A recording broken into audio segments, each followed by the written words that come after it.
Hello everyone, this is Sam of Historian-splaining. A historian tells you why everything you know is wrong. These lectures are on SoundCloud, Podbean, YouTube, and other platforms. And if you can help to keep them coming and to hear all the patron-only lectures, including my previous two on the Epic of Gilgamesh, you can go to the Patreon page and sign up at any level, even if it's just $1. So as my regular listeners know, I've been producing several ongoing series on myths of the month and archaeological discoveries, but now I want to step aside and just do a couple of lectures, 2 or 3, on the history of Venice, which I've been thinking about for a very long time. It's something I've read about and been interested in for many years, and I've mentioned making a lecture about it, and it hasn't gotten the biggest response from the audience of all the topics I've pitched, but I've decided I want to do it anyway because I think it's important in a way that may be very surprising.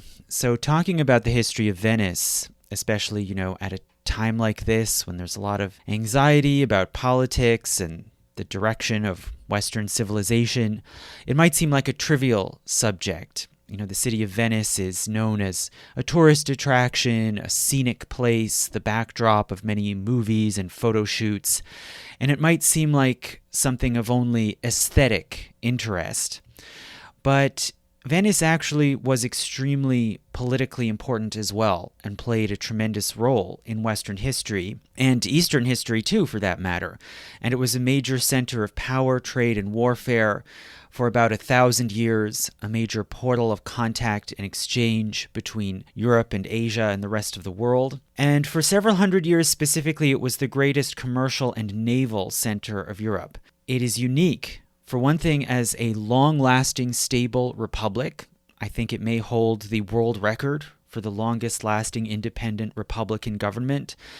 And it is a great forerunner and exemplar, both for the rise of European colonialism and for modern constitutional democracy, which one might see as theoretically in tension, but it was really a beacon, both of republican liberty and of empire.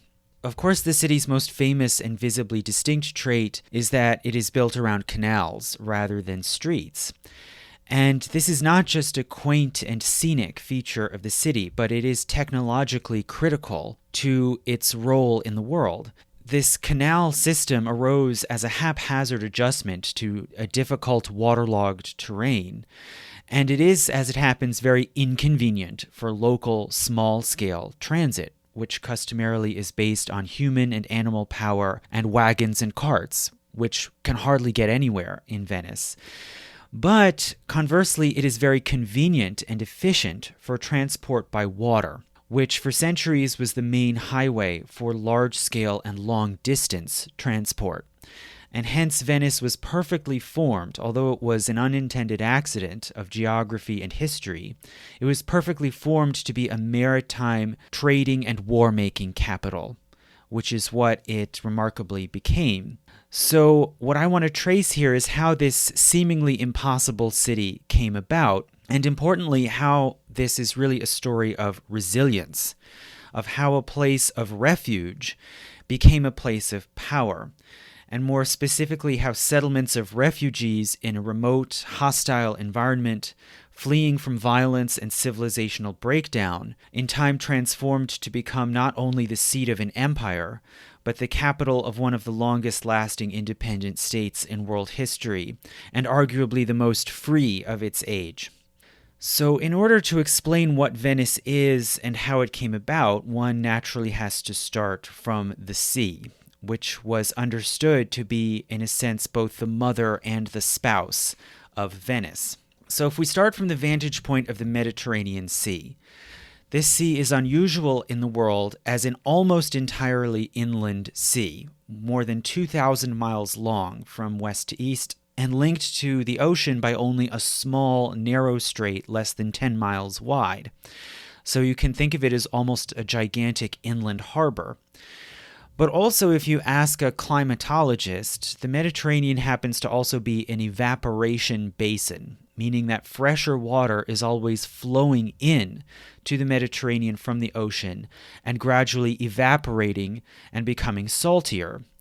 And because of this, the sea is also an enormous circulating whirlpool turned on its side. Water from the ocean is always flowing in through the Strait of Gibraltar at the western end into the sea, and it flows on the surface. And as it drifts eastward then from the west to the eastern end of the Mediterranean, it slowly evaporates and becomes saltier. And as it becomes saltier, it becomes denser and heavier. And so it gradually then sinks down to the bottom of the sea bed, especially over in the east by the Middle East.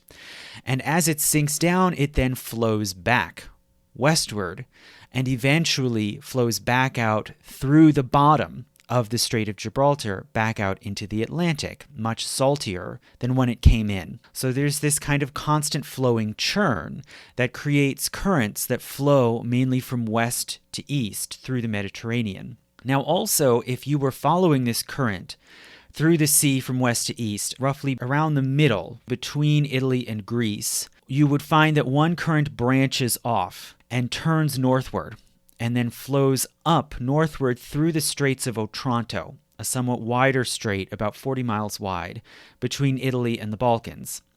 And from there it then flows northward further up into the Adriatic Sea and continues northward up along the eastern or Balkan shore of this sea. So the Adriatic, you can look at that on the map, it is actually another smaller whirlpool, almost like the Mediterranean again in miniature. But this one works differently. It is not an evaporation basin, but the opposite. It's a dilution basin. So in the Adriatic, the sea current coming up through the Straits of Otranto is salty. And then as it flows upward, it increasingly mixes with freshwater runoff coming off the land and becomes gradually less salty until it reaches the upper end of the Adriatic Sea. And when this sea current reaches that upper end, it then turns left and flows back down the western Italian shore of the Adriatic and eventually back out through the straits back to the open Mediterranean. And apparently the entire volume of the Adriatic Sea is circulated and exchanged through the Strait of Otranto about every 3.5 years. So it's a very powerful current. And in fact, about 1/3 of all the fresh water that flows into the entire Mediterranean passes through the Adriatic. And 3 of the 5 largest, most massive rivers that empty into the Mediterranean basin, the Po, the Neretva, and the Drin, issue into the Adriatic. And this fresher water makes the Adriatic Sea especially rich in fish and sea life, much of which is unique to this body of water. So there are resources there that you don't find anywhere else in the Mediterranean world. And also, this powerful counterclockwise churn running through the Adriatic creates almost a kind of highway that floating vessels can use to travel up and down on the sea currents. And this is remarkably useful for trade and communication, especially considering this is the northernmost arm in which the Mediterranean reaches up into Eurasia, if you don't count the Black Sea, which is separated by a series of very narrow straits. If we put that aside, the northern end of the Adriatic is the farthest up into Europe that the sea extends. Now, as for the shores of the Adriatic, on the eastern side, they are a rugged, mountainous coast with many small, rocky islands and jagged inlets, which are very difficult to land on. On the western side, on the Italian peninsula, the land is more hilly and terraced, sloping down to straight shores and shallow waters, with very few usable harbors.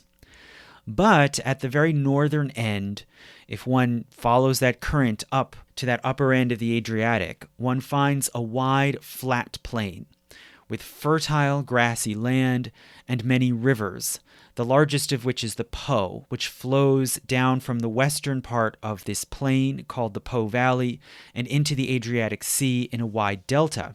Now, east of the Po, if we turn a little bit to the right, east of the Po, the plain extends eastward for about another 100 miles around the upper end of the Adriatic until it is bounded by the Alps to the north and the east. And this stretch of flat land is called the Venetian Plain.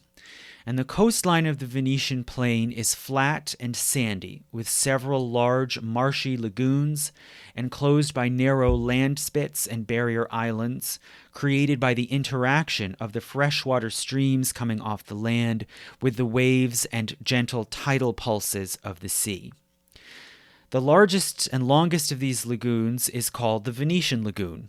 It's about 212 square miles in area, with mostly shallow, brackish water and chains of small islands, marshes, mudflats, and tidal shallows. And it is connected to the open Adriatic Sea through 3 narrow channels, which in turn bring in currents of seawater into the lagoon at high tide.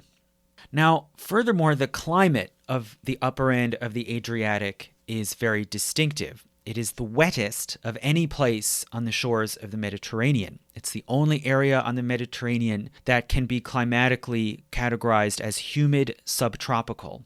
It has especially wet weather in the spring and fall when the so-called sirocco winds blow up from the southeast, collecting moisture off of the Adriatic Sea and bringing it ashore. And Venice, you may know, is the only city on the Mediterranean Sea that one can often see covered in fog or mist. The area has a somewhat more clear and dry climate in the summer and the winter, and the winters can occasionally be deeply cold if there is a strong northerly wind, and ice has sometimes been seen in the shallows of the lagoon and in the canals of Venice. So if we look at how the city of Venice formed, it actually has a very long prehistory. In a way, you could say that Venice is the second city that I've talked about in this podcast, which was not founded in situ. It was moved from someplace else. So if we go back into prehistoric and pre-Roman times, this whole land, this whole Venetian plain, was inhabited by a group of people called the Veneti, who are quite mysterious. It seems they were an Indo-European group. Their language is called Venetic, but it is mostly unknown today. It was probably in the Italic family of languages, basically related to ancient Latin and Umbrian. The name Veneti seems to mean the kindred or beloved, which is a common sort of name for tribes and ethnic groups. They were known for raising horses on the flat lands of the Venetian Plain, and they had several small trading towns along the Adriatic littoral where they traded in horses, especially with Greek colonies in Sicily.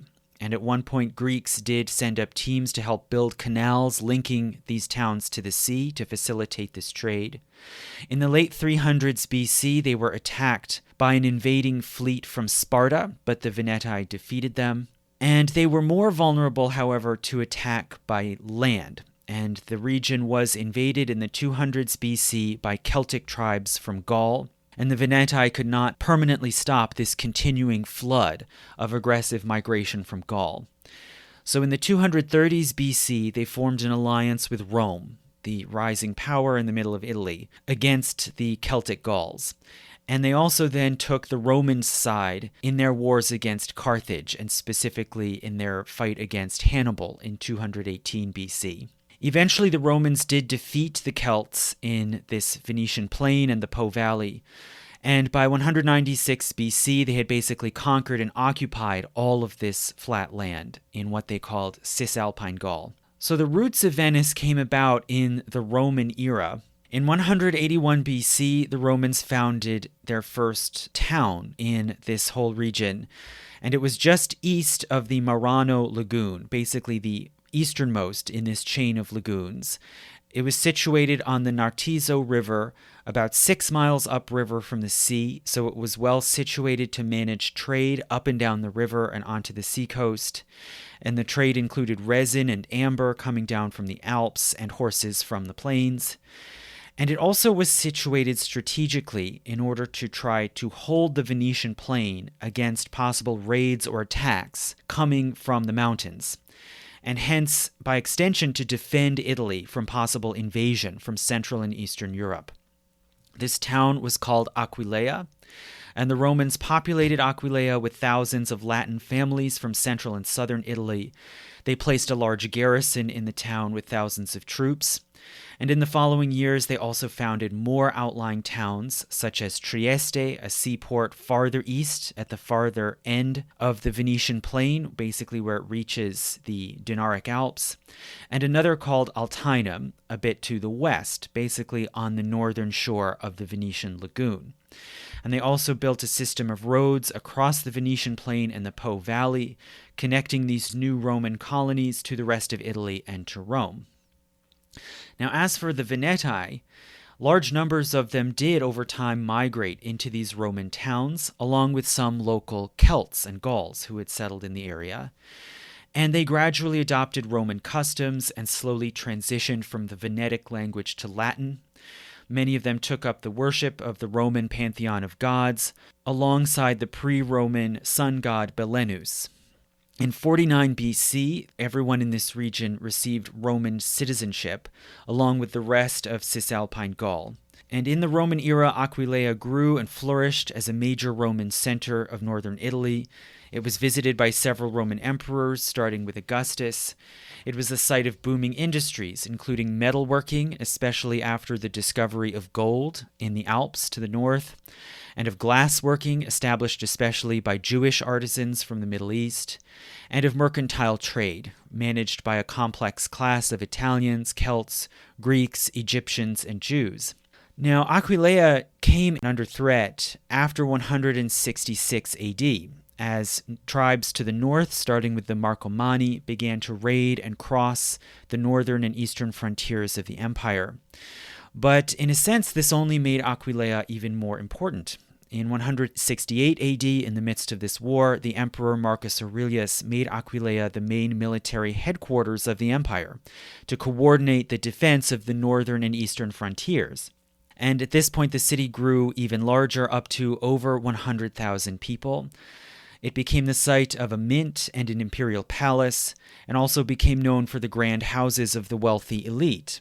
Further, it seems to have been an early site of the infiltration of Christianity into Italy. And when the Edict of Milan in 313 legalized Christianity, Aquileia became a major Christian center and built a large basilica. And the Christian community there actually claimed a great importance because they claimed to have been founded initially by St. Mark the Evangelist back in the 1st century. Don't know for sure if that's true, but that's what was commonly believed. The bishop of Aquileia came to be known as the Patriarch and was recognized as preeminent in the church in the region. In the year 381, the emperor and St. Ambrose convened a council in Aquileia to resolve a theological dispute over so-called Arianism, which is a disagreement over the nature of Christ and the Trinity. We don't have to get into the details, but clearly Aquileia was seen as an important political, military, and religious center. It was set to be a major center of late antiquity, and the Roman chronicler Ausonius named it as the 9th among the great cities of the Roman world. But still, it was geographically in a vulnerable position, and it ended up getting pulled first into the crossfire of repeated coups and civil wars over control of the imperial throne in the 200s and 300s. The city became increasingly fortified. In 401, the rebel Gothic general Alaric, invading Italy from the east, besieged Aquileia. In 408, Alaric and his Goths attacked the city again on their way to Rome. And the city survived and tried to recoup, but in 452, Attila the Hun invaded Italy, beginning again from the northeast. Aquileia was again right in the line of fire. The residents, it seems, withdrew into a small fortified quarter around the basilica. They tried to frantically shore up the walls with any stone they could find, including marble blocks and statues. But the Huns sacked and burned the city, and then also continued west and destroyed the town of Altinum on the lagoon as well. So in the later 400s after this disaster, surviving residents of Aquileia and Altinum gradually began to return to the ruins and to rebuild. But then in 476, the last Western Roman emperor in Rome was deposed, and Italy became something of a power vacuum. The Ostrogoths took advantage, And in 493, they moved in and took over Italy and set up a new kingdom with its capital at Ravenna on the Adriatic, just a short ways down the coast from the sites of Aquileia and Altinum. So these Ostrogoths set up an effectively independent kingdom while still giving some nominal fealty to the Eastern Roman emperors. And there was some period of relative stability and peace. But in the 530s, the sort of tentative agreement between the Ostrogoths and the Eastern Roman Empire broke down, leading to decades of war between Goths and Byzantines, during which time also repeated devastating waves of plague broke out. And the flat terrain of the Venetian Plain provided again an open arena for fighting. The area was especially devastated in this Gothic-Byzantine war. And after 560, the Byzantines finally won, but it was really a Pyrrhic victory. The whole region was exhausted and devastated, and then was easy prey for new invaders. So in 568, the Lombards, a Germanic tribe coming down from the north, invaded the Venetian Plain and again attacked Aquileia. And there followed then decades more of war, now between the much diminished Byzantine Exarchate at Ravenna and the new Lombard kingdom. And in 590, the Lombards finally destroyed Aquileia again. So now, in the 400s and 500s, where did these people go in this era of continuing, repeating chaos and destruction between the invasions of the Huns, the Gothic Wars, the plagues, the Lombard attacks? Well, it seems they scattered all over, naturally, but a significant number went to the marshy islands in the lagoons, where they were relatively safe from the Huns and Lombards, who traveled on horseback and who didn't know navigation. So the water provided them a sort of natural moat of protection. And it seems even the Patriarch of Aquileia fled to the new village of Grado, which was set up in the small Marano Lagoon, close to where Aquileia had been. And there he reestablished the Patriarchate and still claimed to be the successor of St. Mark. Many others, especially less wealthy refugees from Aquileia and Altinum and other towns, went into the larger Venetian lagoon, where they set up more villages and outposts on the various islands. And some towns, it seems, more or less just transplanted themselves from the mainland into the lagoon, such as the town of Concordia, which more or less transplanted to Caorle in the lagoon, Treviso to Malamocco on the barrier islands, and Padova to Chioggia on the western end of the lagoon. Now, perhaps most important of these was Altinum, this sizable town I mentioned before. So some residents of Altinum, including the bishop, fled from the mainland shore to an island in the Venetian lagoon called Torcello. And according to stories told in the later Middle Ages, the people of Altinum were preparing to defend themselves against a Lombard attack. But as they were scrambling and trying to figure out what to do, they saw nesting birds fly away and off towards the seashore, and they decided to follow their example. And some reportedly set out for Ravenna, others went east to Istria on the other side of the Adriatic, but nobody knew exactly where they would be safest. But then the bishop of Altinum, named Paul, had a vision. And in this vision, he was told to go up the town's bell tower and to look for stars. But he didn't see stars in the sky. Rather, to the south, he saw the islands lying in the lagoon like stars. And so he brought the message to the people of the town to pack up their valuables, including the remains of their patron saint, Saint Heliodorus, and sail to the island of Torcello. And it seems they set up a settlement there with a church.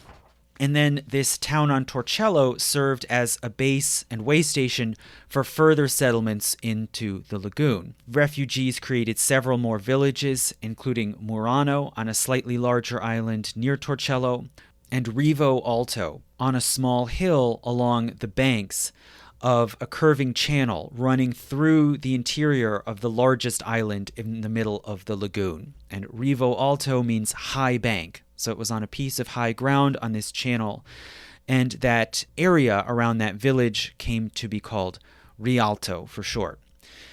And it seems that these people who resettled in the lagoon, although they were of largely Roman and Greek and other ancestries, they called themselves Veneti, in contrast and contradistinction to the Lombards, who now dominated the mainland.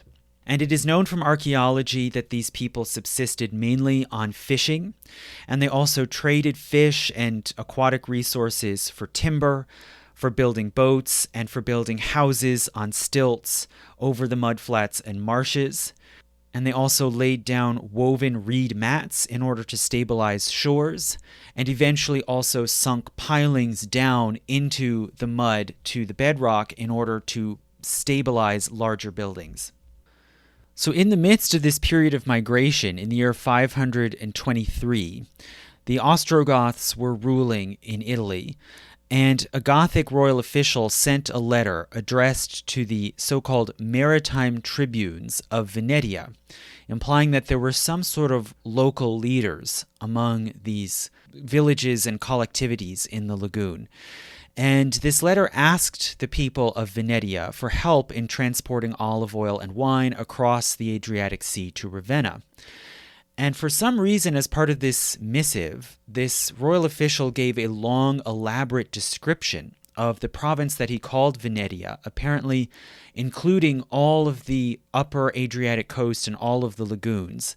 And the language of this letter is very poetic and flattering. It's a kind of encomium, and yet also remarkably vivid and realistic in its details. So this official, Cassiodorus, wrote to the Venetians, quote, "Venetia, the praiseworthy, once full of the dwellings of the nobility, stretches from Ravenna and the Po on the south, while on the east it enjoys the delightful Ionian shore, where the alternating tide reveals and then conceals the face of the fields by its ebb and flow. Here, like the water birds, you have made your home.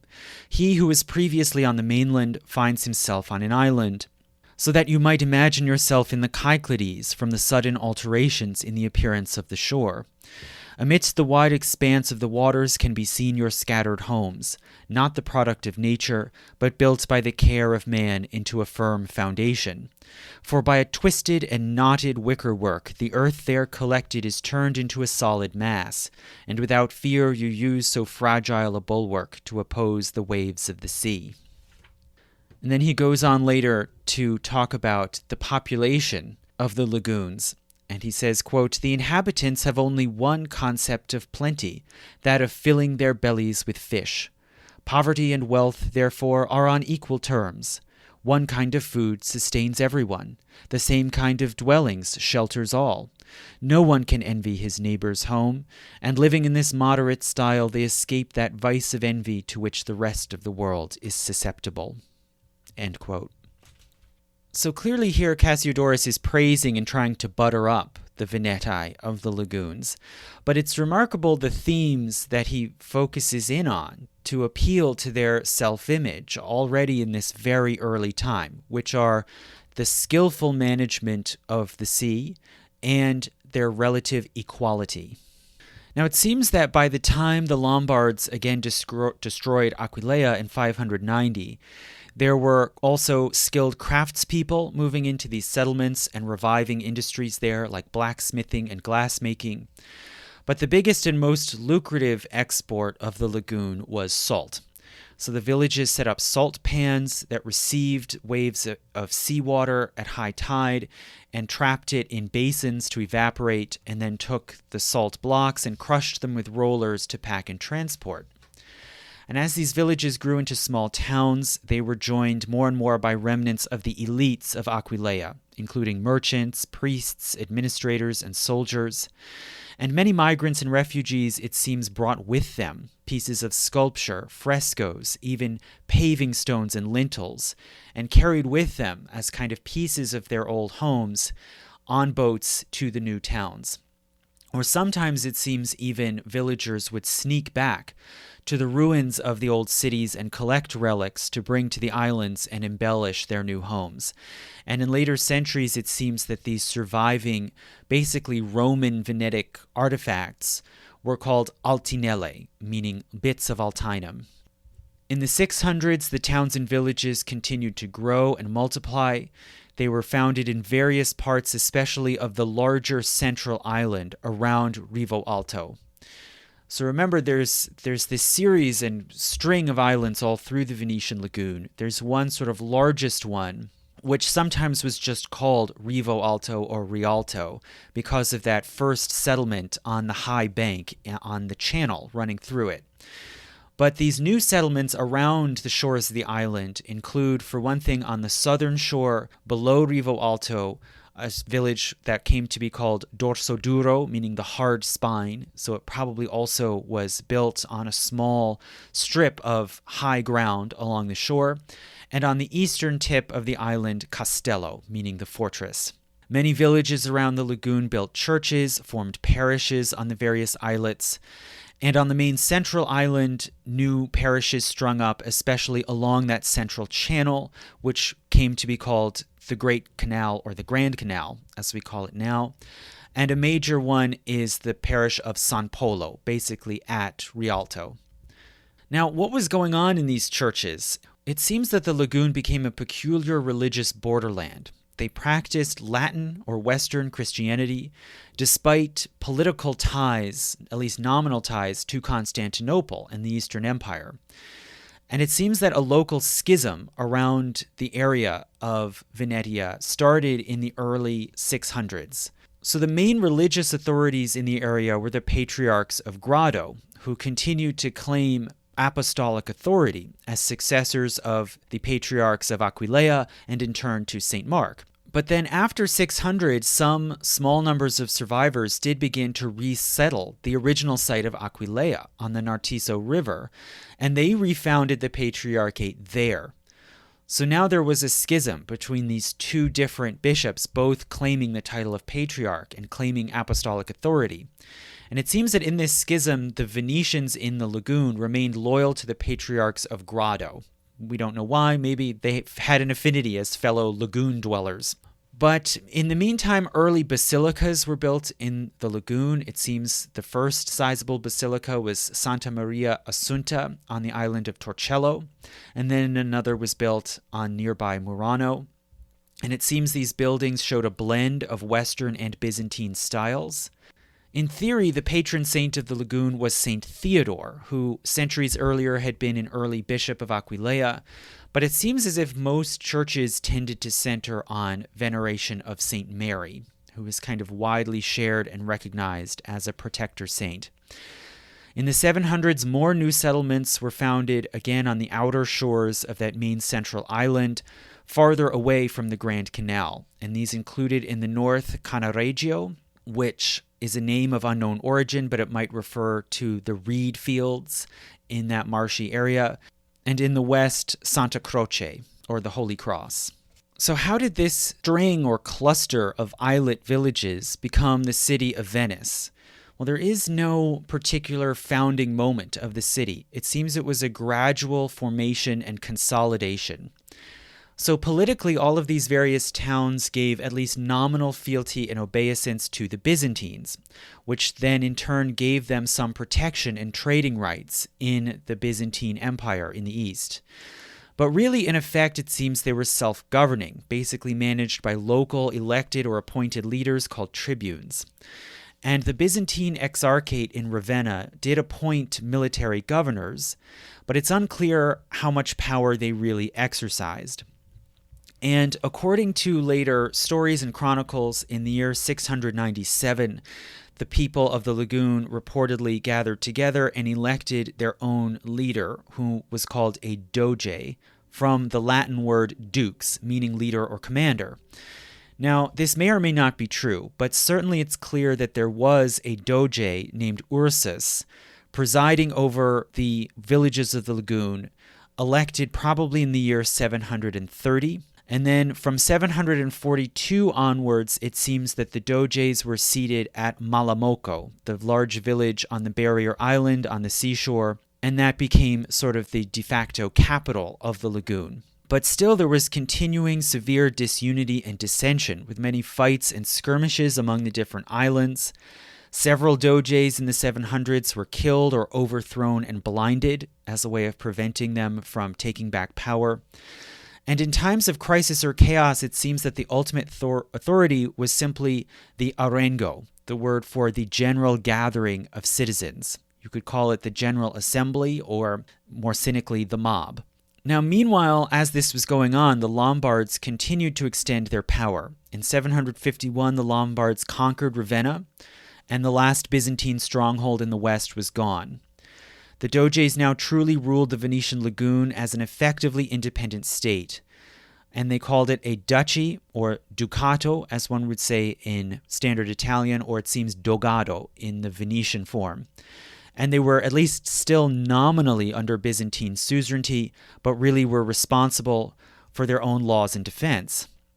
And the Venetian merchants at this time ranged widely all around the Adriatic shores. Their markets in Venice became significant regional entrepôts for goods from land and sea. Some merchant families grew very wealthy, such as the Gradenigos, based at Rialto, and the Galbaios, who founded Castello on the eastern end of the island, and who endowed a church which then became the seat of the bishop of the lagoon. And these families, especially the Galbaios seated at Castello, tried to establish ruling dynasties, which would be able to pass the dogeship on from father to son in the manner of a king or a hereditary duke. But this effort was interrupted in the 770s, when then the Franks invaded Italy. You always have to have another invader coming in. So in the 770s, the Franks invaded northern Italy in support of the Pope, and soon defeated the Lombards, and they became the new major power on land and also had sea bases on the Adriatic. And they were bitter enemies of the Byzantines. So this presented a new crisis, with the lagoon basically caught between their trading partner, the Byzantines, to whom they still pledged some kind of formal loyalty, and this new real looming power, which had reached all the way to the sea, which was the Franks. So it seems that the Venetians were divided into three basic parties. There were those who wanted to make an alliance with the Franks, who were right there on their doorstep and who might provide them greater security. Or secondly, stick with their old allegiance to Byzantium and maintain their special trading rights and privileges in the Byzantine Empire. Or a third, smaller faction which it seems wanted to assert total independence from both. So fights and disputes broke out, including between the different towns of the lagoon and between the major magnate families, over the direction of the policy over the dogeship, and it seems over control of the church, and who would be bishop of Castello. Which faction would get to have that sort of highest church office in the lagoon? And it seems that the Galbaios, including the Doge in the 770s, were pro-Byzantine, and they got into a heated fight with the Patriarch of Grado over in the next lagoon to the east, who was pro-Frank. And at one point, the Doge and his Galbaio compatriots went on an expedition over to Grado, attacked the Patriarch, and threw him out of a tower window. So this was a shocking act of violence against the undisputed head of the church in the lagoon, and it seems most of the common people, the folk of the lagoon, were horrified. In 802, there was a popular uprising which overthrew the Doge Galbaio and replaced him with a new Doge from the pro-Frankish faction. In 808, the Byzantines responded. They did not want to see these lagoons falling under the control of the Franks. So the lagoon is caught in this inter-imperial power fight, and in 808 the Byzantines sent an enormous fleet up and into the lagoon, who tried to press and pressure the Venetians to come back to the Byzantine side. And in the summer of that year, the fleet of the Byzantines then set out from the lagoon onto the Adriatic, sailed down the coast of Italy, and attacked various Frankish-held towns. And this in turn forced the Franks' hand, who now see the lagoon as being lost to the Byzantines and turning into hostile territory. So the Franks send an army under the command of the Prince Pepin, the son of Charlemagne. They send an army to invade into Italy and from the mainland onto the Lido, the barrier island along the edge of the lagoon. So in the face of this new threat, the Venetians are now unified and rallied together against this Frankish invasion. And it seems around this time they come to see themselves as sort of the last stand of Rome unfallen, the last remnant of Roman civilization, and the lagoon as the one holdout that has never been attacked and overthrown by barbarians. And the Franks, in their view, are barbarians. So the Franks at one point capture Chioggia, the town at the western end of the lagoon, but the Venetians then rally against them. For one thing, they sink ships in the lagoon channels that connect the lagoon to the sea in order to block the passage into the lagoon. And after intense fighting on Palestrina and the Lido, the Franks take the town of Malamocco and destroy it. So what had been basically the capital, the seat of the Doge, is destroyed. And the Venetians there flee to the inner islands of the lagoon. And according to a later story, which again may or may not be true, the Prince Pepin, after capturing Malamocco, was advised by a local woman that he could cross the water and invade the main island in the lagoon if he built a long pontoon bridge. And so he did so, and his fighters on horseback then set out to cross this bridge, but the horses reportedly were frightened by the moving planks and by the bright sunlight glinting off the water, and so they reared up and threw off their riders and plunged into the water. And, this remotely could be true, but it's interesting how it, for one thing, emphasizes again the protective, almost magical protective power of the water that defends against barbarian invasion. And also it echoes the Exodus story, right, of the Pharaoh's troops and chariots being drowned by the Red Sea. So nonetheless, despite this supposed setback, the Franks did begin to land on the lagoon islands, but were bogged down in the mudflats and also began dying of diseases.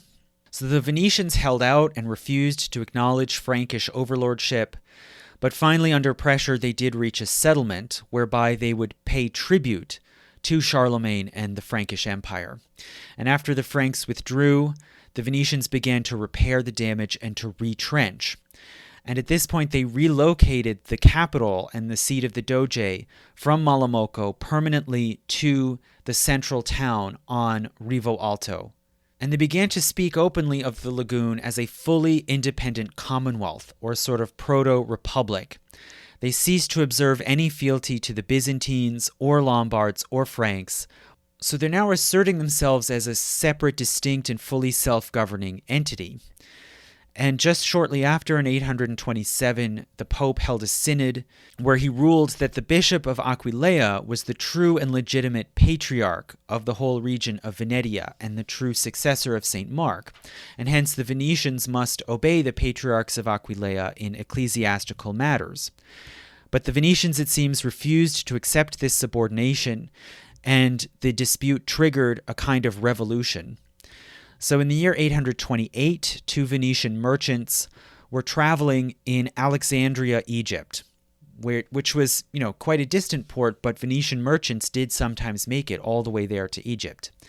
And these two merchants, when traveling in Alexandria, they visited the crypt with the purported tomb of St. Mark. That was understood to be the resting place of Mark the Evangelist. And with the connivance of a Greek priest and monk, they broke into the tomb, stole the body of St. Mark, and smuggled it by ship back to Venice. And the body and the relics were then received triumphantly by the Doge and the Patriarch of Grado. And a new tomb was begun to house them in Venice. In 829, the Republic built a new fortified house for the Doge in the southeastern part of the main island, basically in between the Grand Canal and Castello. And then the Dogado began to build a new basilica dedicated to St. Mark, which initially served as a chapel for the Doge and hence as a kind of state shrine. And this chapel was completed in 832, and a new village and parish of San Marco sprang up around it. Now, not long after that, in 836, the ruling Doge was overthrown and replaced, and the new Doge was installed in this new fortified house, and the relics remained in the chapel. So this confirmed that the relics of St. Mark were the property of this new Venetian state, and not the personal property of that Doge. And Mark then replaced St. Theodore as the patron saint of the Venetians. And with the relics in their possession, they could now claim a kind of direct apostolic authority, deriving directly from St. Mark himself and hence from Christ. And sometime later, it seems the story also arose and became widespread in Venice, which claimed that St. Mark, on his way to Aquileia in his actual lifetime, on his way to Aquileia, he had stopped over in the lagoon And there he had had a vision telling him that this would be his ultimate resting place. And hence, according to this sort of hagiographic story, his placement in Venice was divinely ordained.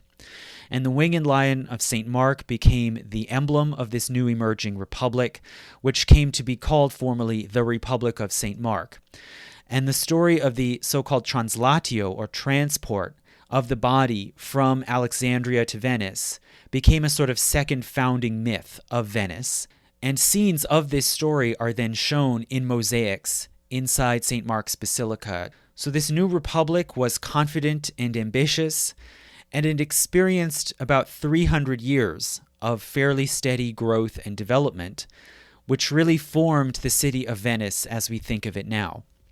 So firstly, there was an enormous boom in the 800s, largely overseen by the Partecipazio family, which produced a total of 7 Doges in the 800s and 900s. And this was facilitated and enabled really by a massive concerted engineering campaign. So starting in the early 800s, each parish, especially around that large central island, each parish cleared and drained a central field called a campo. Also, cisterns were installed which would gather rainwater and then pump them through sand filters and into public wellheads. And this was crucial to provide water to this population amidst brackish and dirty water of the lagoon. Builders then were sent to dredge channels and also to dig new canals connecting the different villages. And these canals were very carefully arranged and oriented so that the tidal currents of the lagoon would flow through them, and they would not become stagnant, and this was a way to keep the water clean. They then used the dredged material, like mud and gravel, to build up firmer ground and to extend the shores of islands out into the lagoon. And some also then was taken down to widen and strengthen the barrier islands along the seashore. Now, throughout this period of growth and rebuilding, the Doges, it seems, were elected by the General Assembly, called the Arengo or the Concho. And powerful, wealthy families often were able to dominate decision-making. And in addition, several Doges tried to name their own sons as co-rulers and heirs presumptive, rather like Roman emperors had done, in the hopes of establishing a permanent hereditary dynasty. But this didn't always work out well. And in the mid-900s, the Partecipazios came to be supplanted by a new powerful family, the Candiano family, who basically ruled until 976, when Pietro Candiano tried to introduce a sort of feudal law to Venice on the model of the Holy Roman Emperor, where he could contract with other eminent families to basically manage and rule parts of the lagoon. But this attempt to introduce this foreign feudal law touched off a revolt, and it seems the citizenry killed the Doge and torched the Doge's palace. And in this time of chaos, a group of patricians or elite wealthy families seized control of the republic and limited the power of the Doge until their preferred choice, who is Pietro Orseolo, was then elected to the ducal throne in 991. So, another revolution has happened, but it's unclear how are these struggles over the power of the Doge and the power of the elite families going to be reconciled. Well, Pietro Orseolo was, it seems, very effective. He helped to build up new naval power for the Republic to combat piracy and establish favorable trade relations with both the Byzantine Empire and the new Holy Roman Empire. But then, predictably, he did the same thing as many earlier Doges and tried to establish a hereditary dynasty. So after he died in 1009, he was succeeded by a series of several male relatives, until in 1032, one of these relatives, Domenico Orseolo, proclaimed himself as Doge without having been formally chosen by the assembly or the Arengo. So the Arengo gathered and rejected his claim, deposed him, and replaced him with another candidate, Domenico Flabanico, who was a merchant from a relatively minor, middling family. And during his reign, the Concio proclaimed laws limiting the Doge's power formally and preventing hereditary rule For example, the Doge was prohibited from appointing any co-rulers or designating heirs, and the Concho also appointed two counselors to basically advise and check the Doge and block any moves that they considered unacceptable. So under this new arrangement, the major wealthy families then focused more on building up status and power in the state beyond simply the dogeship, which was too difficult to control or dominate. And these wealthy families started to accumulate formal privileges and immunities, and they came to be seen as a special noble or patrician class. So once this was more or less settled, there was renewed growth and renewed refinement in the city after about 1000. So as parishes grew and multiplied, mainly along the central axis of the Grand Canal, they gradually consolidated into a continuous urban aquatic landscape. And by about 1100, the whole island was now an aquatic city, with 70 parishes grouped together into 6 main districts, or sestieri. So these comprised firstly San Polo in the central part of the city around what had been Rialto and was still informally called Rialto, Cannaregio in the north, Santa Croce in the west, Dorsoduro in the southwest, San Marco in the southeast, and Castello in the east. And this is the same basic subdivision that was used to govern the city for 1,000 years thereafter. But still, the more basic fundamental building block of the city was the parish. And each one of these, it seems, was largely independent and enclosed, even you could say literally insular, occupying 1 or 2 islands, with a main wharf, a church, a campo, and a market. A parish would also often have a main dominant wealthy family with a large home. And a particular style arose among these patrician homes. They did not have tall towers like in other Italian cities, which were not necessary because there wasn't the same sort of street warfare that you'd see in a city like Mantova or San Gimignano. And also they weren't really feasible. The earth couldn't support a large tower. It would fall over. So these patrician houses took on a style more similar to what one saw in the Middle East. And indeed, many Venetian merchants had more contact with the Islamic world than anyone else in Europe not under Muslim rule. And these houses often had roof decks with decorative crenellation similar to Middle Eastern city houses, a broad, open, arcaded facade, usually facing onto a canal, with an open quay and rooms for visitors along the lower floor, which in Venetian came to be called the fondaco, from the Arabic funduk, for inn or hostel. And these parishes were connected by canals, along which people could travel on fishing boats and barges. Some wealthy people also had private gondolas with professional oarsmen. And additionally, the city set up small public ferries called traghetti to cross the larger canals, such as the Grand Canal. And as the city grew denser, it also developed a formal network of footpaths and walkways that were cleared leading to ferries or small bridges over the canals. And this led gradually towards the consolidation of city centers, as sort of the foot traffic and the boat traffic came to converge in central hubs. And the main trading and commercial center was at Rialto, whereas the main ceremonial center was at San Marco. And this campaign of city building culminated in the year 1063, with the beginning of the construction of a new massive Basilica of St. Mark, planned on a Greek cross layout in broadly Byzantine style, with 5 onion domes and rich mosaics in the interior. And over time, a truly vibrant city took shape, with streets and neighborhoods taking on particular social characters and makeups. For example, special quarters for particular trades, like cloth dealers, glass blowers, and bakers, and for particular ethnic groups, such as Slavs, Armenians, Germans, Turks, and Jews. And overall, the city greatly resembled a Middle Eastern city, much like Aleppo or Cairo, with its separate districts, with industrial areas and religious houses around the fringes, residential quarters closer in, and finally the 2 main centers, the commercial and religious centers, connected by a long footpath lined with markets and shops, resembling a Middle Eastern souk. The Grand Canal was reminiscent of the riverbanks of Cairo. And even the smaller canals with embankments resembled those of the old Roman quarter of Damascus, and the skyline with domes and rooftop decks and gardens could easily have been mistaken for Alexandria. And all of this was built with new wealth and revenue from seaborne trade, which was now protected by a state-run navy.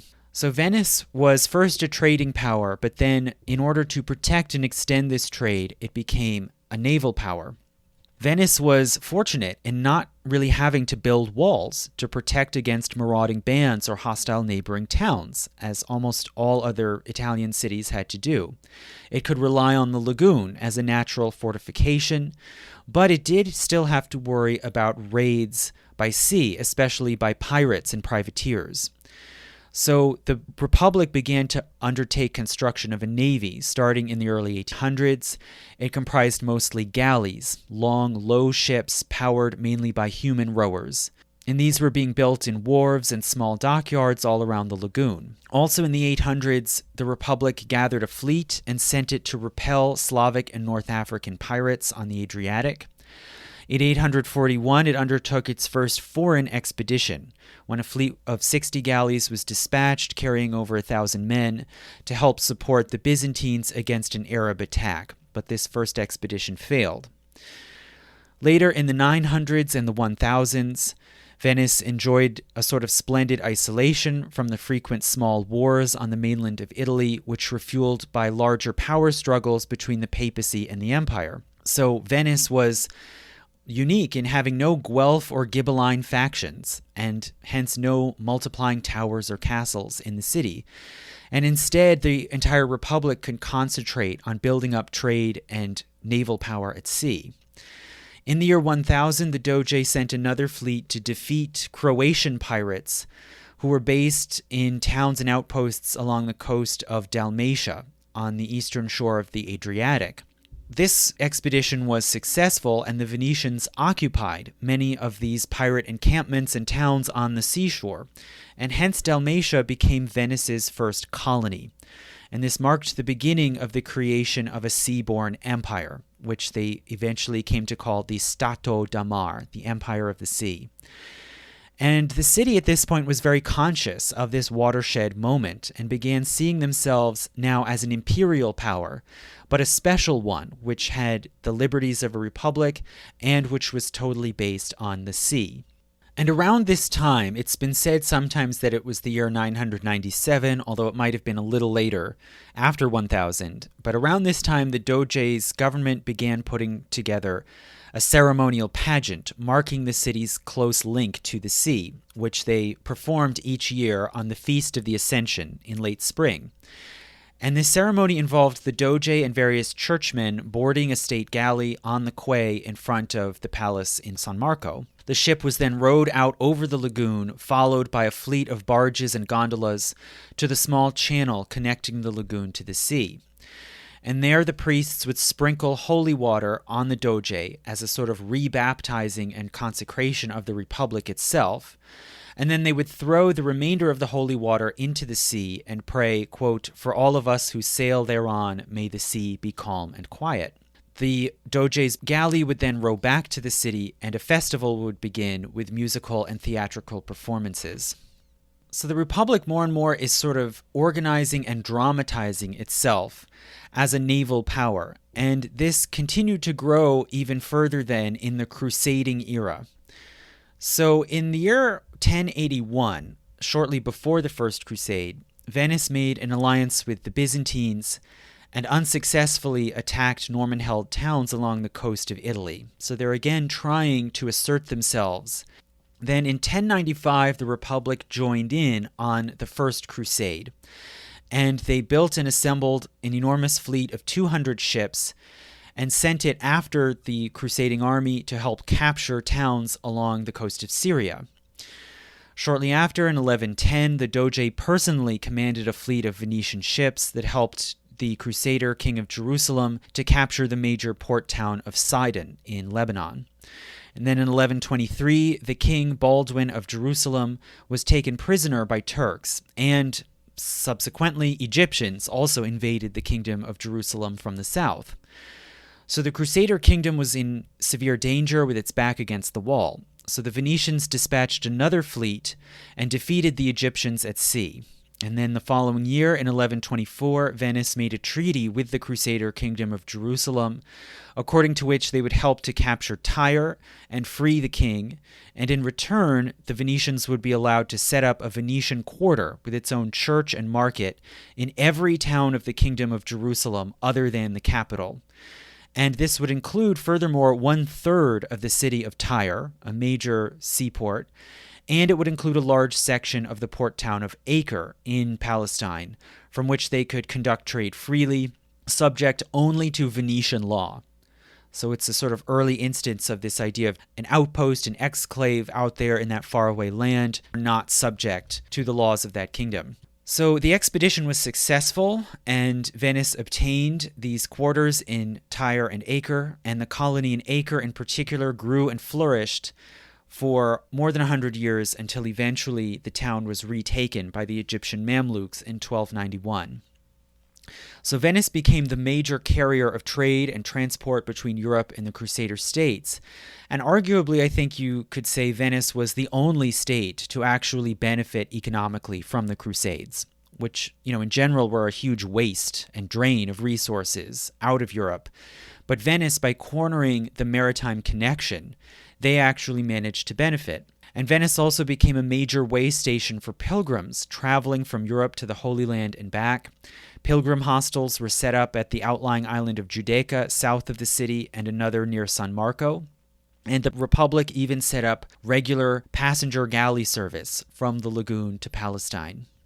So in this era, in the 11 and 1200s, in the High Middle Ages, Venetians were also trading all over the Middle East and the Byzantine Empire as far as the Black Sea. They became Europe's main outlet for commodities from the Silk Road, such as spices, silks, perfumes, and also slaves, which were sometimes purchased from Muslim traders around the Black Sea and sometimes raided directly from the lands around the Caucasus. And Venetian merchants then carried these captives and sold them in slave marts in Egypt or brought them back to slave markets that were set up in Venice. And so-called Tatar or Tartar slaves became a common and familiar sight in Venice in the 1200s, and they were exploited mostly for domestic labor, while others were sold to buyers from around Italy and even other parts of Western Europe. So Venice really vaulted into a remarkable position of preeminence, but it was not entirely alone as an Italian seaport republic in the Middle Ages. There were others such as Ancona and Ragusa, who were sort of minor competitors on the Adriatic shore, but whom Venice soon massively outpaced and either blocked out of the Eastern trade or basically extorted for tribute and forced into a subordinate position, which is what they did with Ragusa. The one other significant and lasting rival to Venice that they couldn't so easily beat back was Genoa, which was another commercial and imperial republic, in many ways quite similar to Venice, and you could see it as almost a sort of weird mirror image on the northwestern corner of Italy, opposite Venice in the northeastern corner. And Genoa followed very close on Venice's heels in building up a formidable navy and special concessions and outposts in the Holy Land, including in Acre, right there sort of cheek by jowl with the Venetians. So this rivalry with Genoa was a real concern and a real threat to Venice's position, and even possibly Venice's security. And so the Republic felt a growing need to protect their shipping and to engage in warfare, and this prompted an effort to accelerate and streamline shipbuilding and repair. So around the year 1104, the Republic built the first arsenale, or state shipyard, on a protected inlet near Castello at the eastern end of the city. And this served mainly as a dry dock for repair and maintenance of merchant ships and state galleys. And by the late 1100s, Venice saw itself as not only dependent on the sea, but actually dominant over it in a kind of unequal marriage. And this too was dramatized in ritual. So starting in the 1170s, the blessing ceremony that I described earlier was lengthened and elaborated.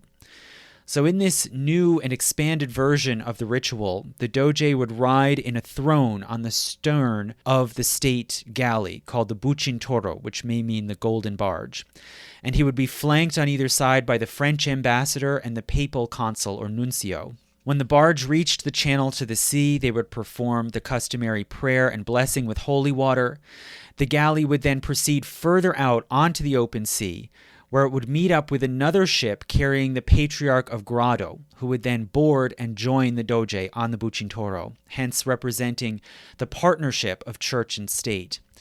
The Doge would then stand in his throne, turn around, and throw a golden ring into the water and recite, Desponsamos te mare in signum veri perpetuique dominii, or we espouse thee, O sea, as a sign of true and perpetual dominion. So in this ritual, the Doge, on behalf of the Republic, took the position of a sort of husband in relation to a wife, right? A position of protection, cultivation, and domination. The barge would then row back to the city, and when it landed, there would then again be the customary celebrations. So this ritual shows the sea cast in a feminine role in relation to the masculine state as represented by the Doge. So one could say that the sea in this feminine person had in a sense given birth to Venice like a mother and had provided the lagoon settlements with protection and sustenance and then wealth and prosperity through trade. And now that the city had matured, it now in turn ruled over and protected the sea like a husband over a wife. And hence, in this way, the commercial and naval power was fundamental not only to the security and prosperity of the city, but also to their self-image as a civic entity. This was very much a self-mythologized and self-dramatized republic. And this self-image would then be put to the test, most of all in the city's complex and fraught relationship with the Byzantine Empire, which still claimed to represent the center of civilization and of Christianity. So this complex relationship with the Byzantines would form kind of the background of their whole medieval history. And as we said early on, the Dogado saw itself as a sort of vassal state of the Eastern Roman Empire under Byzantine suzerainty. In the 800s, they had effectively declared independence, but still felt a sort of special connection to Byzantium.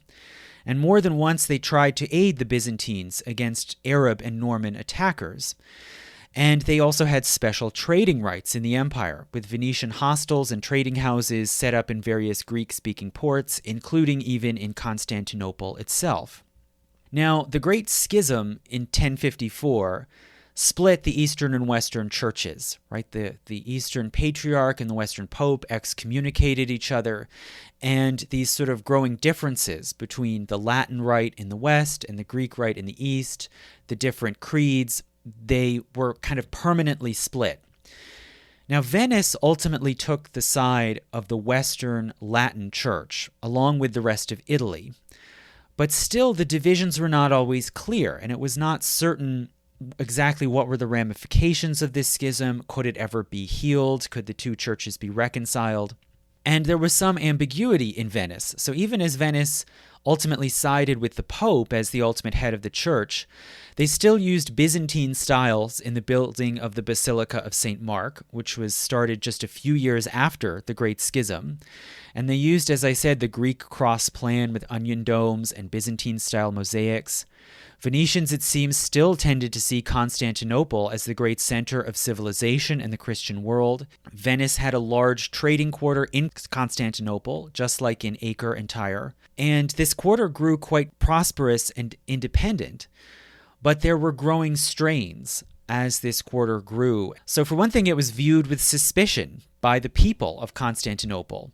Many of the merchants there were fabulously wealthy, which provoked envy and resentment on the part of the Greek populace. They practiced the Western Latin Rite in their churches, which the Greeks increasingly saw as heretical.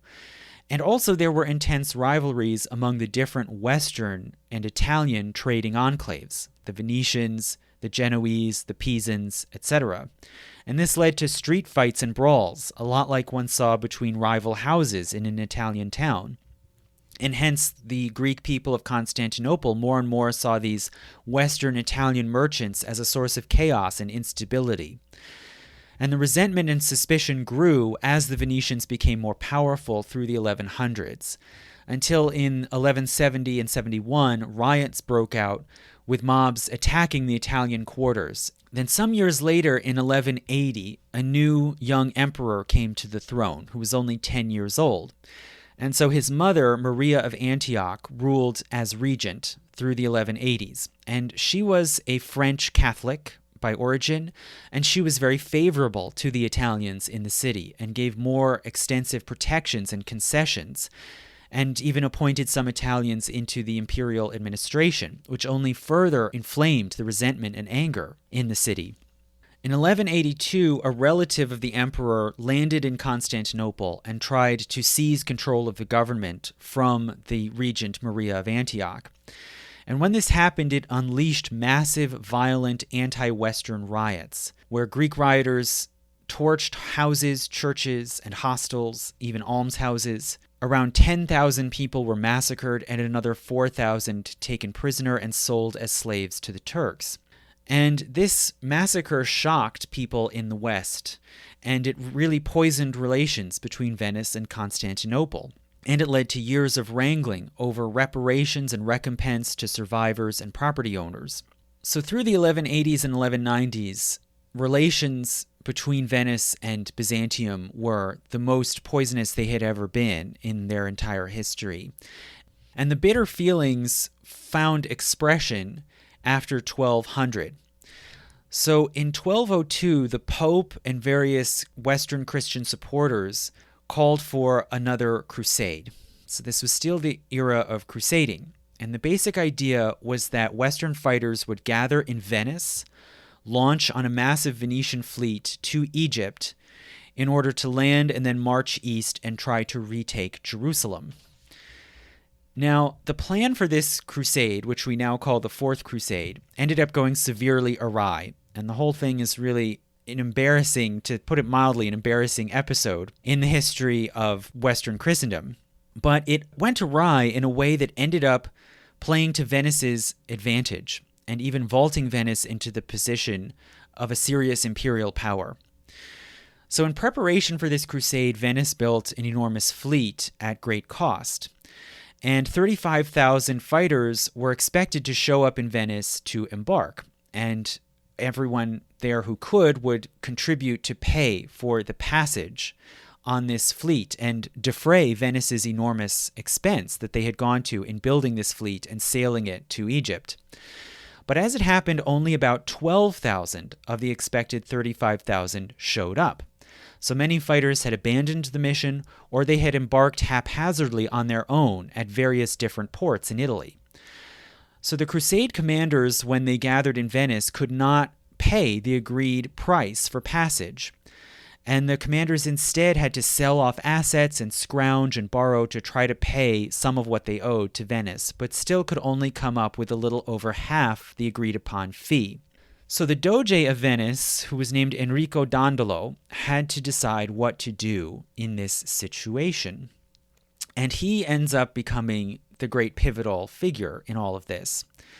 So Dandolo was a former merchant and diplomat who had taken many trips to Constantinople and, for one thing, had tried to negotiate over disputes and issues like the aftermath of the riots in Constantinople. And he was known for great shrewdness. He also had overseen a military expedition in the 1180s where a Venetian fleet attacked the town of Zara on the Adriatic. So Zara was the largest seaport town in Dalmatia that was not under Venetian control, and it proved to be a new rival to Venice and a threat to their control of the Dalmatian coast. And it had been conquered by Venice twice, but both times it had rebelled, and over the years it often made shifting alliances with various other powers, such as the Byzantine Empire, Croatia, Hungary, against Venice. So Dandolo, in his expedition, had been able to conquer Zara, but it was not held for very long. The Tsarins soon overthrew the Venetian governors and gained the protection from the crown of Hungary. So meanwhile, Dandolo was elected as Doge of Venice in 1192, And already by this time, when he was elected Doge, he was in his 80s and blind. And we don't know why for certain. He may have been blind for natural medical reasons, but according to one chronicle written in later years, he had actually been blinded by the Byzantine authorities in Constantinople during the contentious negotiations. This would be an extreme insult, but it's possible because this was a kind of customary punishment in Constantinople for someone who was seen as unworthy of authority.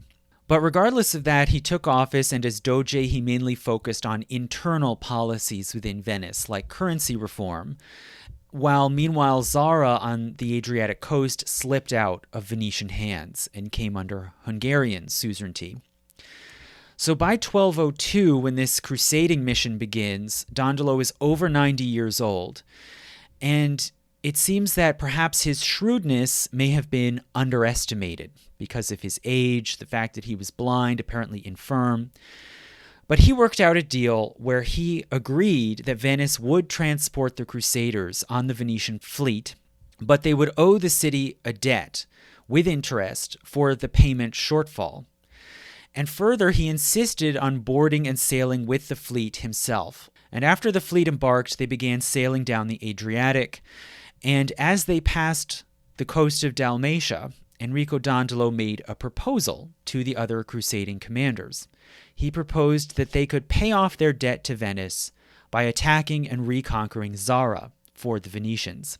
Now, this was seemingly a pretty shocking idea because it was strictly forbidden for crusaders to attack fellow Roman Catholics, and Zara was a Catholic city. So this would, at the very least, it would run afoul of the Pope. But nonetheless, they agreed. This idea promised to relieve the Crusade's debt and further to gain booty to fund further crusading operations. So in late November 1202, the fleet besieged Zara, and after 4 days, the Crusaders sacked and looted the town, and then decided to stay there and occupy the town for the rest of the winter, after which they could then sail on in the spring towards Egypt and the Holy Land. Now, meanwhile, when the Pope learned about the sacking of Zara, he naturally excommunicated all the Crusaders, and he sent emergency letters to Zara commanding them to withdraw, to renew their vows, and to proceed to the Holy Land, or else he would disavow the whole crusade, and by implication, they would all be permanently excommunicated. Now, one might have expected at this point that the Crusaders would comply. They would take some of the booty that they wanted, and they would continue on their mission. But no, they didn't. Instead, the commanders of the crusade kept the papal letter a secret and did not tell the soldiers and sailors about the excommunication. And instead, they made plans to divert the expedition again, and this time sail to Constantinople. Now, why would they do that? Well, what was going on in Constantinople? It happens that the Byzantine Empire at this time was caught up in a Hamlet-type drama into which the Crusaders ended up getting drawn. So basically, in short, in 1195, the Byzantine Emperor Isaac Angelos, who was highly unpopular, was deposed in a coup by his elder brother Alexios, who then took the throne under the name Alexios Komnenos, or Alexios III. And Isaac, the deposed brother, was blinded and hence seen as unfit to rule. But meanwhile, Isaac's son, Alexios Angelos, so another one named Alexios, but he's the nephew of the new usurper emperor, he is only imprisoned, and in 1201, Genoese merchants helped to break him out of prison and get him on a boat where he's able to flee to the west. And in the west, he looks for allies to help him get revenge and overthrow his uncle and reclaim the imperial throne, which he sees as his birthright. As of 1202, when the crusading fleet is gathering in Venice, Alexios Angelos is sheltering in the Holy Roman Empire with his brother-in-law Philip of Swabia. So as the crusading fleet is gathering in Venice, one of the crusading noble leaders from Italy, named Boniface of Montferrat, was a cousin of Philip of Swabia. And before the fleet embarked, he left and went to visit his cousin Philip, and there he met with Philip's brother-in-law, Prince Alexios Angelos, the exiled Byzantine prince. And it seems that when they met, Alexios made extravagant offers. He pledged that he would pay the Crusaders huge sums of money to pay off the Crusaders' debts and to fund further operations. He offered the services of the Byzantine navy for their transport, as well as 10,000 Byzantine infantry fighters and 500 knights to be permanently stationed in the Holy Land. And finally, as the cherry on top, he offered to recognize the primacy of the Pope over all Christian churches, hence placing even the Eastern Orthodox Church under the Pope's suzerainty, which was the great dream of the West ever since the schism. And he offered all of these things if the Crusaders would agree to take Constantinople and help him to overthrow his uncle and reclaim the imperial throne. So the messages with these offers from the Prince Alexios reached the Crusaders at Zara on January 1st. And the Crusaders, it seems, were divided. Some saw these offers as hollow and impossible to fulfill, even if they did succeed in this insane mission to take Constantinople. But it seems that most of them were swayed by Enrico Dandolo, who urged them to agree to the scheme. So a portion of the fleet rejected this idea and sailed on their own down to Egypt and Palestine. But most of the fleet, it seems, sailed down to Corfu, where they rendezvoused with the Prince Alexios and took him on board to sail to Constantinople.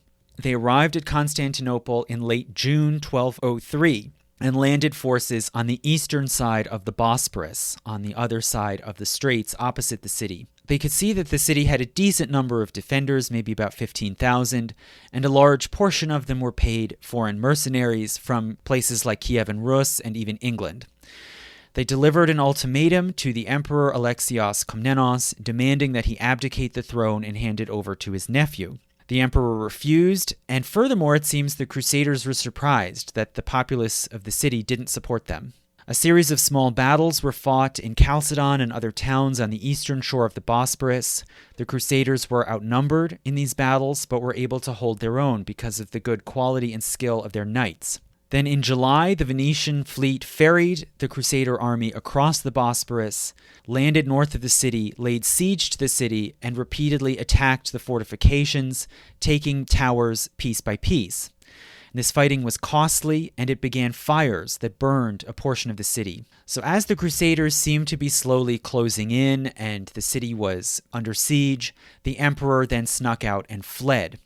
And as he fled to Adrianople, he took with him most of the remaining money and jewels in the imperial treasury. Imperial officials then reinstalled the previous emperor, Isaac, on the throne. Even though he was blind, they could overlook that. It was an emergency. So now, with Isaac reinstalled, the Crusaders were in a quandary. They had ostensibly achieved their initial aim of deposing the usurper and restoring the rightful ruler to the Byzantine throne. But they still have not gotten the massive rewards that they wanted. And so now they change their demands and say they will only lift the siege on the city if their guy, Prince Alexios, is crowned as a co-emperor to rule alongside his father. And so the imperial government complies, and Alexios is crowned and takes up the throne as a co-emperor. Now the Crusaders, of course, still want their payment, but the treasuries are empty. So Alexios IV starts melting down precious artworks, including religious icons, in order to try to pay off the debt. And he becomes naturally enormously unpopular and seen as a weak and corrupt puppet of foreign heretics. And at the same time, his uncle, who fled the city, has gone to Adrianople, where he's trying to gather another army and threatens to come back and attack the city. So Alexios takes his own army and goes off to fight his uncle at Adrianople. While he's gone, enormous riots break out in Constantinople. Latin Christians are again massacred, and the Crusaders enter the city and counterattack and basically set fire and burn more portions of the city. So things are going great.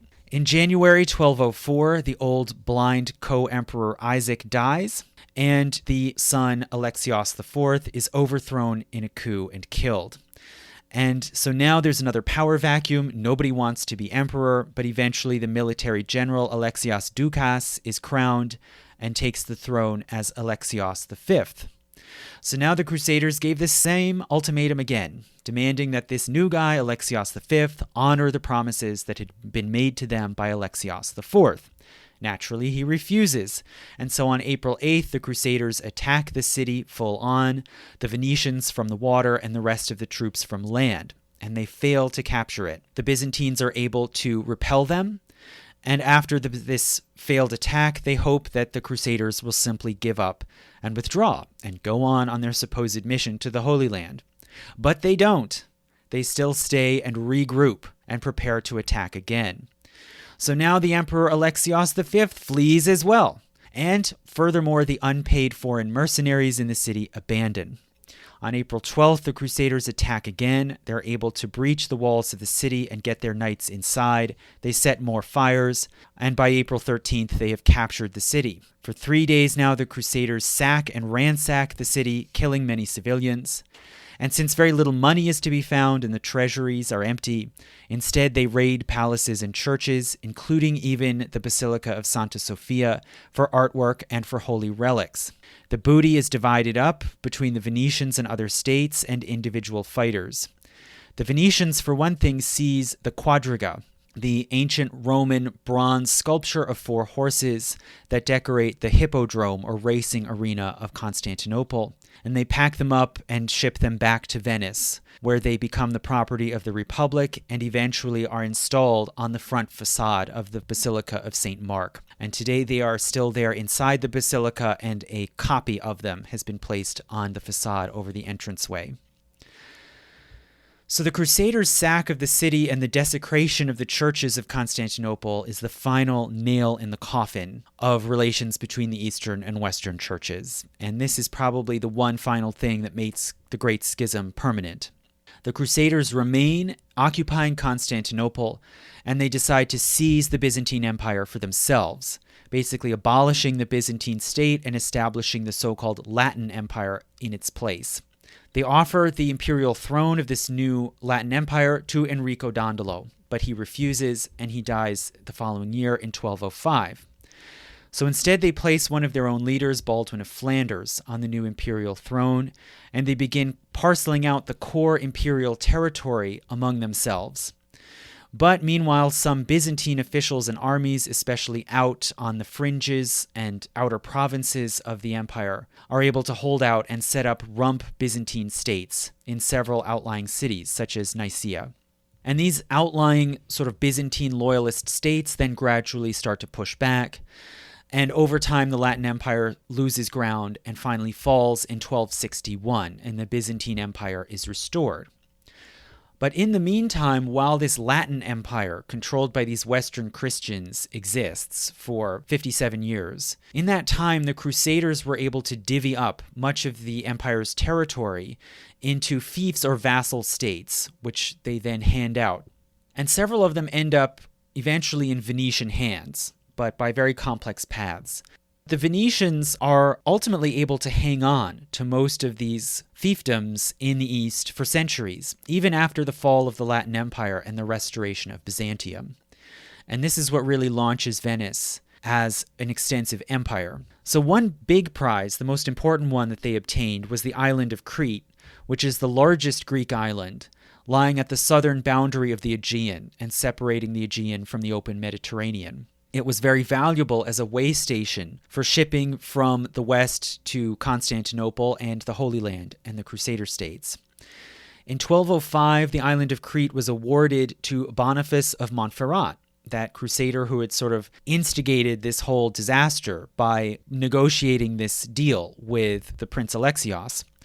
But Boniface of Montferrat was unable to rule the island. He had too few resources and troops. It was impossible for him to control, and so he sold his rights and claim to the island to Venice. And the Venetians began landing forces there and also occupied the nearby island of Cythera as a naval base. But as they land in Crete, they are opposed, for one thing, by the local Greeks, who don't want to be taken over by Western Crusaders, and also they're opposed by their rival Genoa, which already has a trading outpost in the main town of the island, Candia.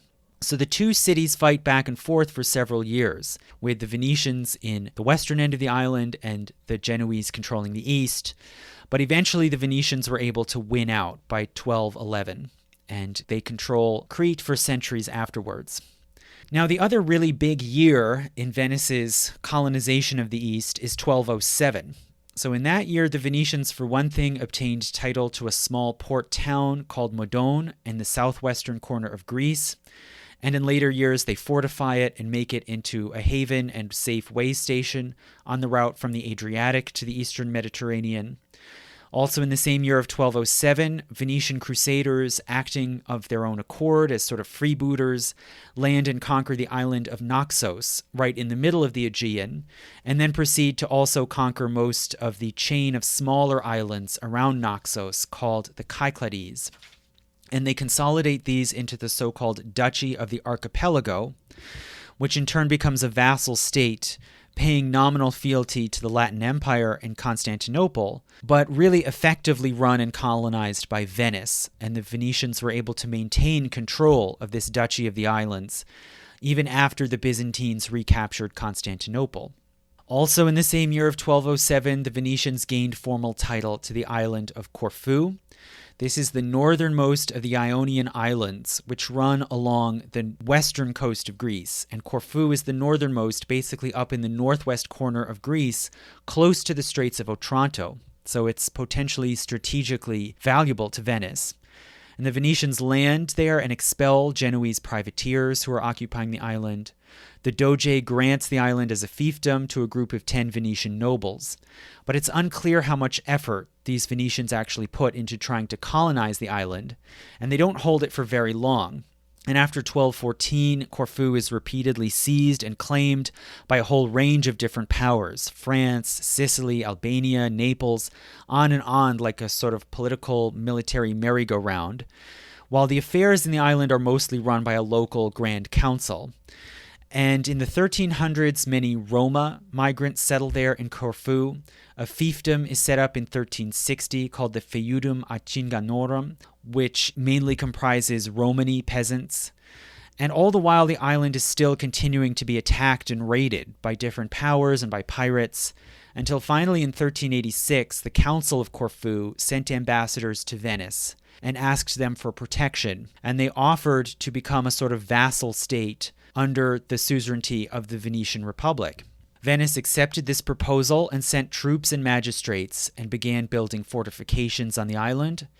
And they got recognition of their sovereignty over Corfu in 1401. And Corfu ultimately becomes the colony most closely linked to Venice, socially and commercially.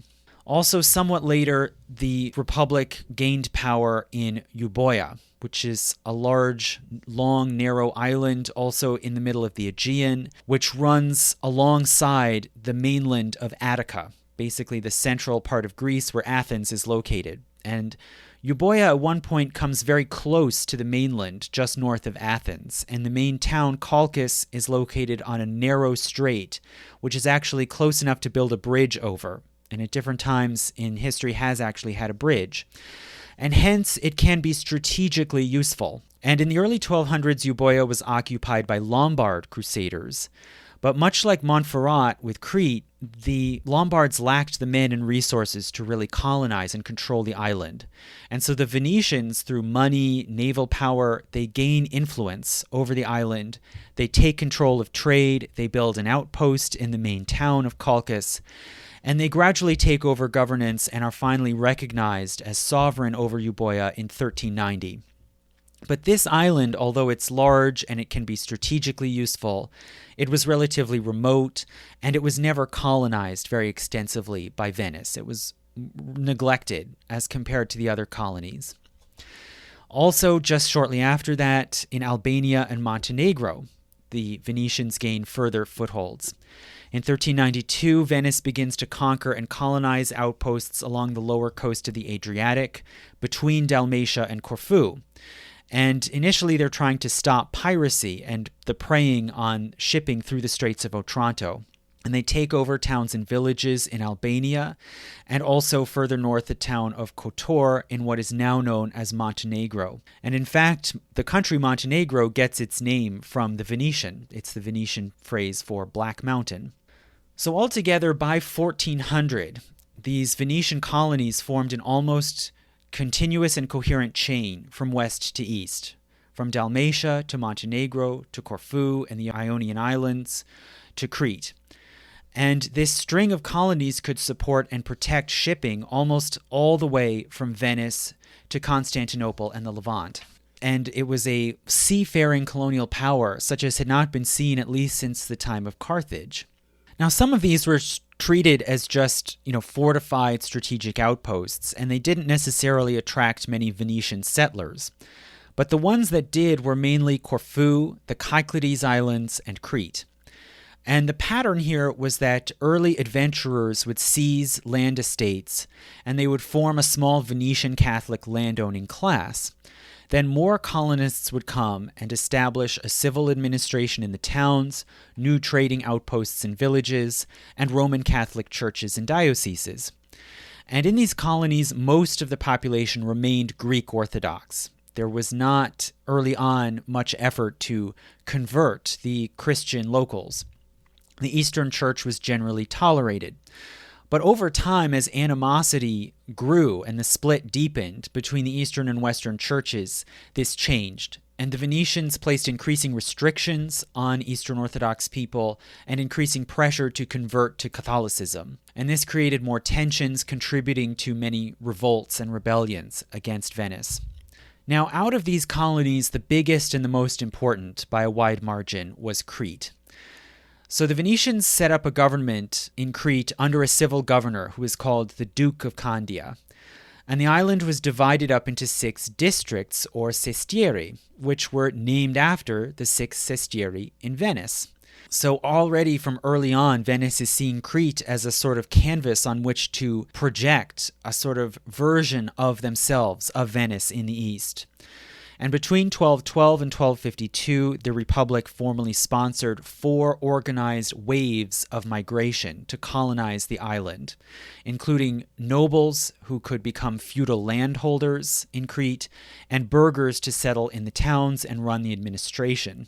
Incidentally, it became a sort of custom for nobles in Venice to migrate to Crete and claim estates in the district of the island that was named after their home district back in Venice. Right? So if you were a noble with a grand house and a trading company in Cannaregio in Venice, you would go and claim an estate and maybe settle some family members in the district of Cannaregio in Crete.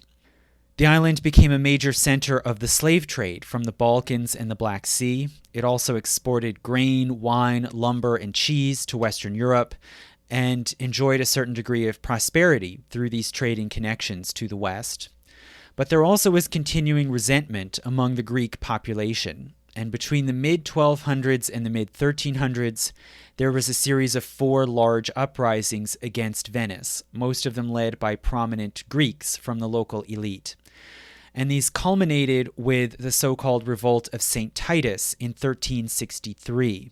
And this one was somewhat unusual, and it was touched off not only by resentment among the Greek speakers against Venetian rule, but also by discontent among the Venetian colonists themselves in Crete, who were repeatedly denied representation in the Grand Council and in the home government back in Venice, and see themselves as being treated as sort of second-class citizens of the Republic, and also who now have for generations been born and raised in Crete and have strong local ties within the island. So the revolt was touched off when Venice levied a tax on the harbor of Candia without the consent of the colonists. And in response, Greek and Venetian elites on the island joined together, seized control of the capital, overthrew the Venetian governor, and proclaimed the new Republic of St. Titus. And in this new republic, they changed the religious laws to allow priests in the churches in Crete to be ordained in Greece and in Constantinople. So in a sense, they were trying to bridge the Great Schism and basically say that the church in Crete would form this sort of open bridgehead between East and West. They effectively controlled the island for about a year until an enormous Venetian fleet arrived and started to combat this supposed independent Republic of St. Titus. And over the course of several years, they crushed the rebellion, and the leaders were either captured and killed or fled into the hills.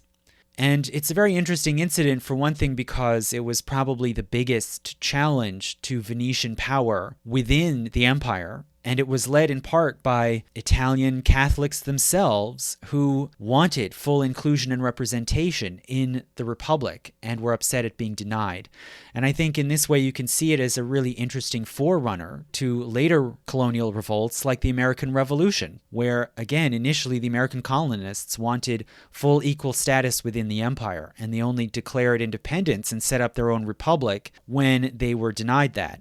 So in this way, you can see how Venice, as a seafaring colonial power on the Mediterranean, was a forerunner of what you would later see with the British and French empires centuries later. But in its time, it was something new and unique.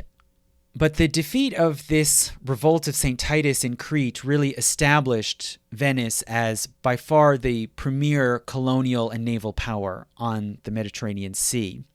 And its main rival, Genoa, would not take this lying down. So Genoa resented, for one thing, getting very little of any use out of the partition of the Byzantine Empire.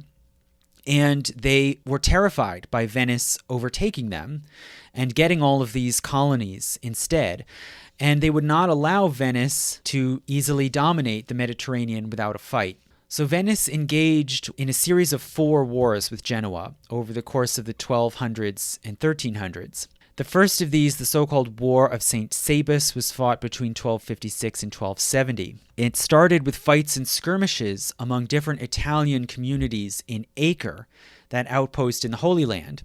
And from there it escalated as both Venice and Genoa wanted to capitalize and saw this as an opportunity to try to crush their rival. So Venice sent an enormous fleet, which won a victory against the Genoese just outside the harbor of Acre. But Genoa wouldn't give up, and in 1261 they turned to the Byzantine states, those rump states that were trying to retake Constantinople. It made an alliance with them, helped them to successfully recapture Constantinople and restore the Byzantine Empire, and in return the Byzantines gave exclusive trading rights to Genoa. So now the Venetians were furious, and so they continued to attack the Genoese at sea, and they won several victories. Ultimately, the Byzantines were forced to give in and continue to allow Venice equal trading rights in Byzantine territory and allow Venice to keep their colonies that they had seized in these places like Crete and Naxos and Corfu. Several decades later, another war broke out, beginning in 1295. So at this point, both cities, Venice and Genoa, were trying to expand their trade and control routes to the east to make up for the loss of Acre to the Egyptians in 1291. So this war began with Genoese attacking Venetian shipping and the Venetian quarter in Constantinople. And since Genoa had this initiative, they had the upper hand, and they were able to keep the upper hand through several years with the help of Byzantium. In 1298, the Genoese even sent a fleet that sailed into the Adriatic and started to attack the Venetian colonies in Dalmatia. The Venetians tried to stop and intercept them, but the Genoese won an enormous victory in the Battle of Curzola. The Genoese sunk 83 out of the 95 Venetian ships, and the battle killed about 9,000 Venetian men and took a further 4,000 prisoner. It happens that among these men taken prisoner in the Battle of Curzola was the Venetian merchant Marco Polo, who then was imprisoned by the Genoese and while in prison began to compose his memoirs, which recounted his purported long travels along the Silk Road all the way to China.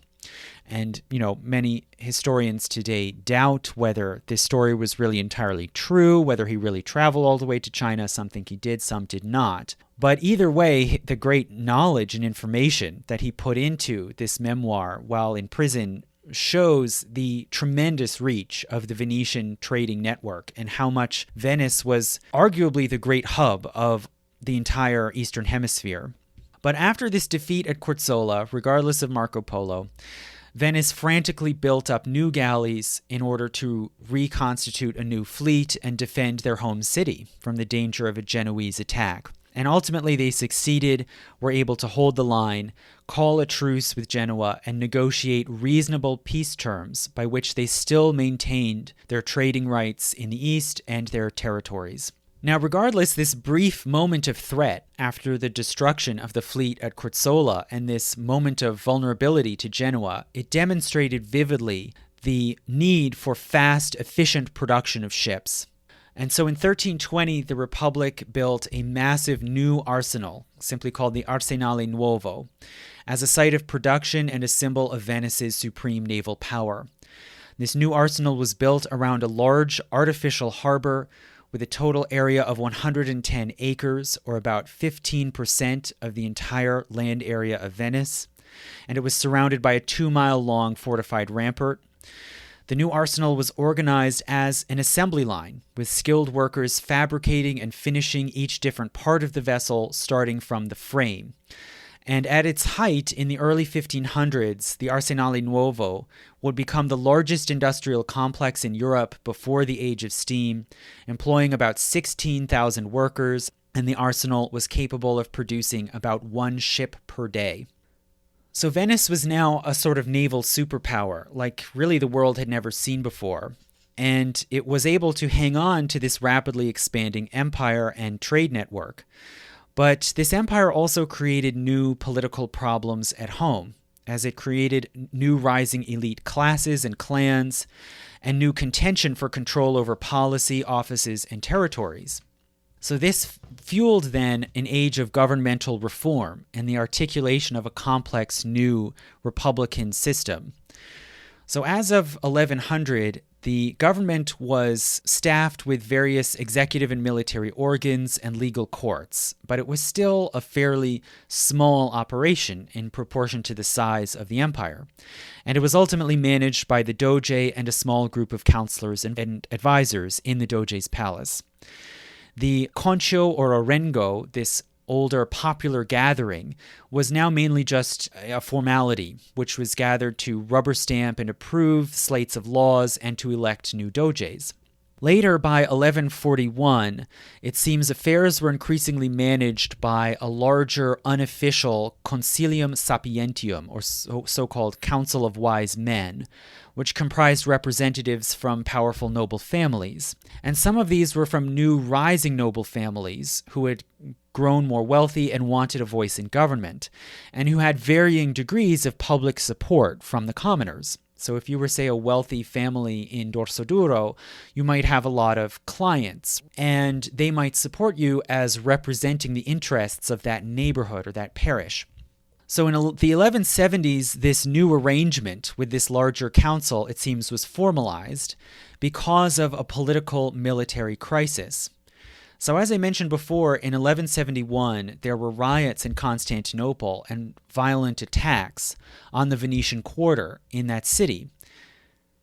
And furthermore, the imperial government in Constantinople continued to hold Venetian prisoners following that riot, and then even more after the bigger riots in the 1180s. And this caused outrage back in Venice, and Venetians demanded that the Doge's government should get reparations from Byzantium and free the prisoners. So the Doge Michiel, under great pressure, sent a fleet with thousands of men to confront the emperor. They docked for a time at Euboea in the Aegean and opened up negotiations, but the emperor stalled, while meanwhile plague began to break out and devastate the troops and sailors on the Venetian fleet. So the Doge ultimately had to give up and sail back to Venice. It was a completely failed mission. So the Arengo, the assembly or mob, gathered in the Doge's palace and vented fury at the Doge and the counselors, and reportedly bricks and knives began to appear. The Doge fled, the mob chased him, and one man caught the Doge and stabbed him to death. So during and after the funeral, the Arengo of the city gathered, and much horror and regret was expressed over what had happened, and proposals then were made to delegate power from the Arengo to standing councils, so that the affairs would be managed in a more level-headed way and would be taken out of the hands of mob action. So firstly, they appointed a committee of 11 so-called sapienti, or wise men, and then other powers were given over from the assembly to a council which would meet regularly, a large council, which came to be called the Grand Council. And this was a grouping initially of about 300 to 400 men, representing the town's major families. and it was formed with power to approve legislation, appoint magistrates, and serve as a judicial court of appeal. And apparently this council came to be chosen also by a small group of selected electors who were chosen by random lot and rotation. So it seems that this new system, with this sort of complicated two-step electoral process and this large grand council, it was reasonably effective, but it became unwieldy. As more families joined, the council grew larger. And after 1200, powers were delegated even further then from this great council to a smaller standing committee of 40 called the Quarante, simply meaning 40. And this new council then also further limited the Doge's power by increasing checks and restrictions. So new legislation and major policies had to be approved by the Grand Council. All executive affairs had to be conducted in open meetings monitored by the Doge's 6 counselors and also by the 3 chairmen of the Committee of 40. And the gathering of all of these officials together in an executive session, so the Doge, the 6 counselors, and the 3 chairs of the Quarante, this gathering came to be called the Signoria, which can mean simply, the old men, but it's clearly evocative of the Roman Senate.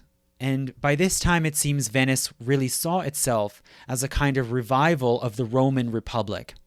And it prided itself on its combination of liberty and stability.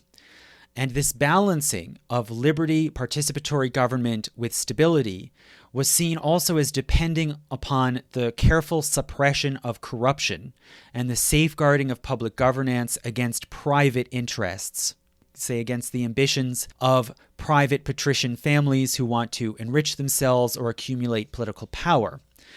So there was a great fear of rich families trying to seize control of the state and exploit it, such as had happened in other Italian cities, like the Sforzas in Milan and later the Medicis in Florence, most famously. So for these reasons, the Doge was restricted from meeting privately with his own family or business partners. All his communications, including correspondence, had to be read by counselors, and the Doge was generally sequestered within the palace, leaving only for ceremonial events or diplomatic missions. And the electoral system of choosing the Doges and the counselors was further elaborated. It seems that by about 1300, when a new Doge had to be chosen, members of the Grand Council would draw lots in order to form a small committee, which would then nominate other men to form a larger committee, which would then be narrowed down again by lot, and so on repeatedly over and over until finally a small group, like a jury, was formed which could nominate a list of possible candidates to be the next Doge, and which would then interview and deliberate on which one to choose before voting and electing by secret ballot. So this very convoluted electoral process was so complex as to be unpredictable, and hence immune to bribery, since no one could know whom to bribe. So this is the system that it seems fell into place by about 1300. In 1310, the Republic installed so-called bocche dei leoni, or lions' mouths, around the city. And these are sculptural lion faces set into walls with open mouths in the form of a slot, which led into locked cases, and into which one could drop letters, whether signed or anonymous. And this provided a way for citizens to secretly report allegations of corruption or crimes against the state, like bribery, tax evasion, embezzlement, graft, blasphemy, or treason. These boxes could then only be opened by the heads of each of the 6 sestieri, and there were complex rules developed for which accusations would be considered or investigated, and what standards of evidence had to be met for action to be taken.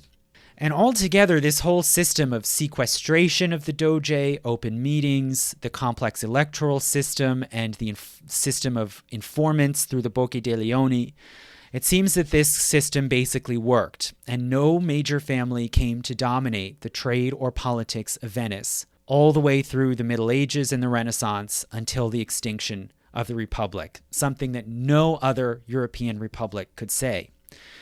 And furthermore, there was a sense of broad equality, with basically all the members of the Great Council holding similar power. The main question now was who got to sit in the Great Council. This became the big source of contention through the High and Late Middle Ages.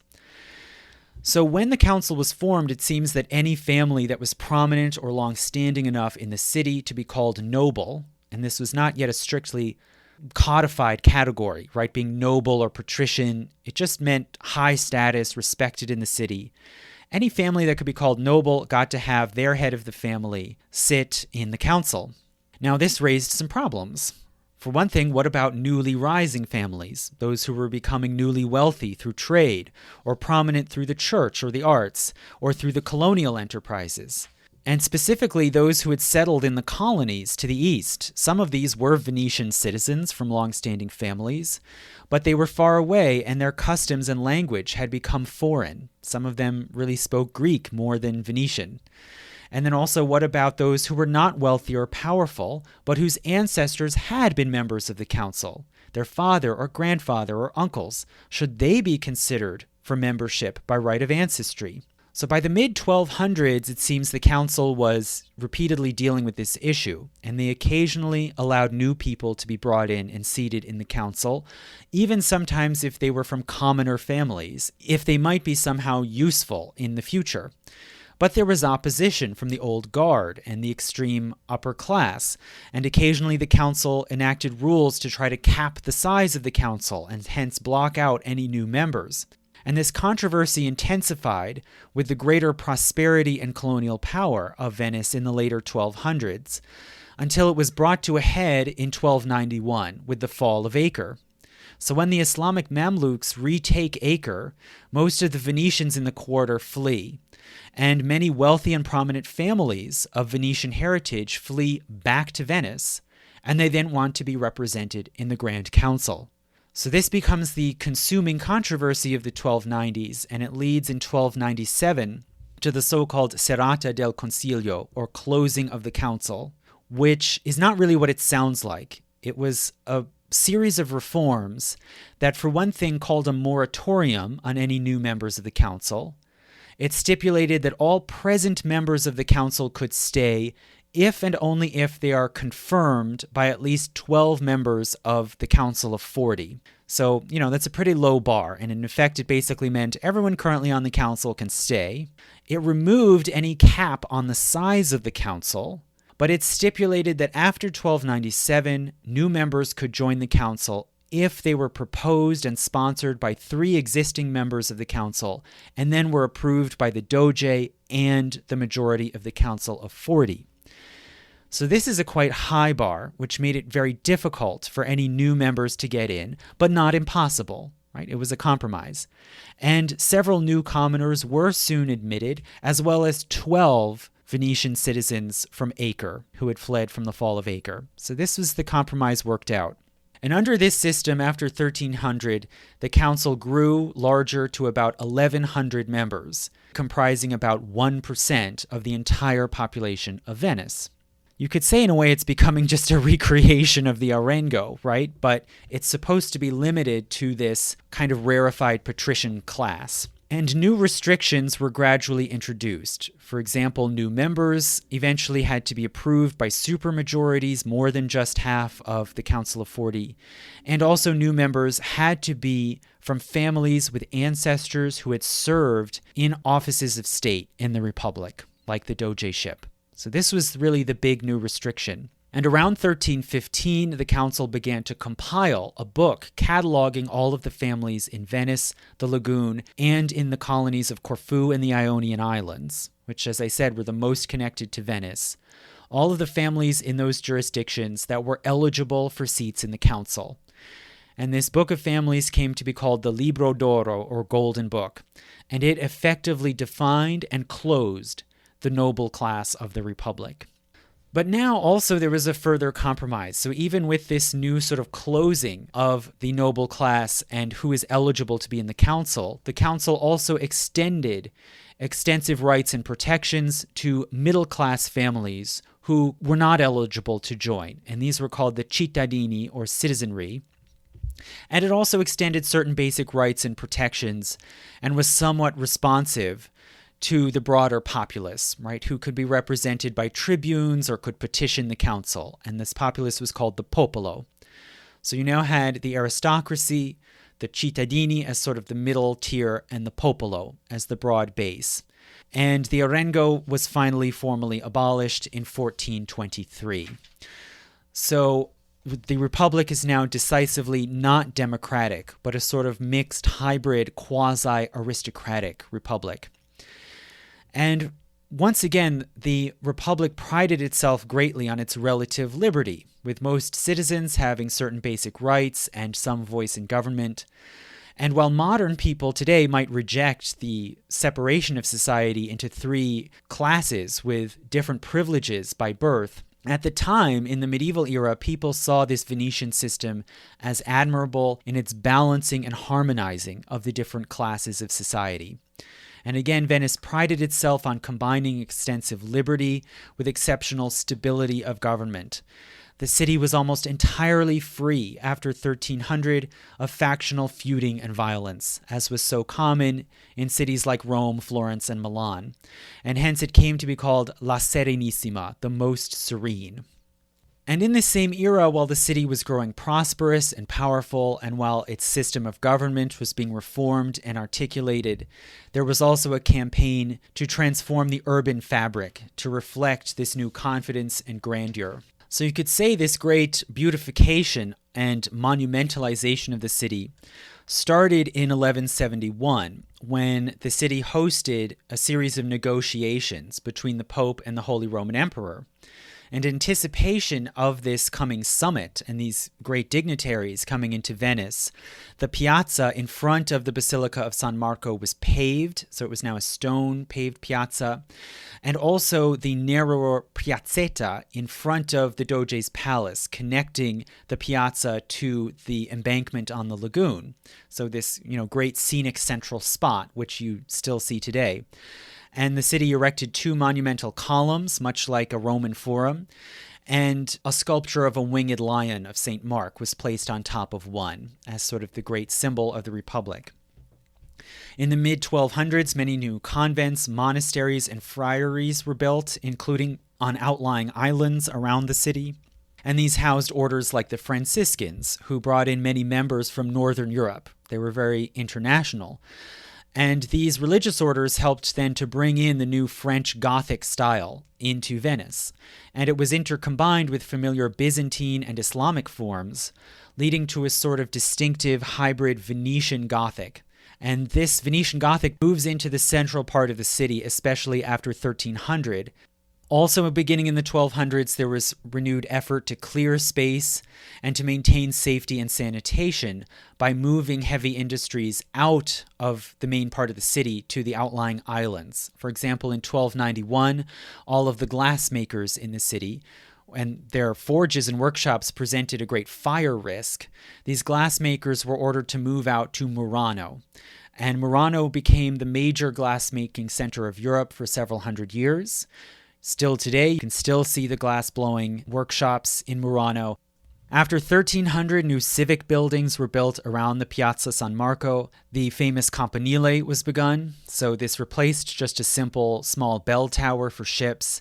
It was massively enlarged in order to mimic and outdo the great civic towers seen in other Italian cities like Siena. The Doge's palace was massively enlarged and rebuilt, and it became the great monument of the Venetian Gothic style. It was built with Gothic peaked arcades and lace-like tracery around the base, and then a monumental upper story with sheer walls like a Mamluk or Central Asian palace, lightened only by a delicate lozenge pattern brickwork, much like Mongol buildings, and then finally on top by light spired crenellations reminiscent of Egyptian mosques. So the Doge's palace and the basilica are further decorated with complex figural capitals, which one can see as forerunners of Renaissance sculpture. Figures showing King Solomon from the Bible, symbolic figures of the seven liberal arts and of skilled crafts, scenes from the life cycle of a patrician merchant, and figures of foreign nations that the Venetians encountered in their trade and travels, such as Latins, Greeks, Turks, Hungarians, Tartars, Goths, Egyptians, and Persians. Without a doubt, by 1347, Venice was a confident, flourishing city with growing power at sea and even on land, controlling trade routes between Europe and Asia, and said to, quote, hold the gorgeous East in fee, almost like a prisoner in its grip. And the city had pivoted successfully from the loss of Acre and the colonies in the Holy Land and taken advantage of Byzantine weakness to build up an entire new empire. It had managed to hold off but not permanently defeat the Genoese, and it had built a secure, splendrous, and wealthy city in the Lagoon with over 100,000 people, the second largest city in Europe, and the capital of a far-reaching sea empire, the Stato da Mar. But their extensive, bustling trade with the East, while it was their greatest strength, would also prove at the same time to be their greatest vulnerability. Because just as Venice was preparing to face off again against the Genoese in the 1340s, a new enemy showed up right in their midst, an invisible enemy that would devastate their seemingly impregnable capital and threaten to undermine the entire republic and empire that they had built. In January 1348, Venice was struck by a significant earthquake, as was known to happen on rare occasions in the Venetian Lagoon. So this was something unusual but not totally new. In the following weeks after this earthquake, many people in the city began falling sick with flu-like symptoms, headache, body aches, chills, which got steadily worse, followed then by severely swollen lymph nodes on the neck.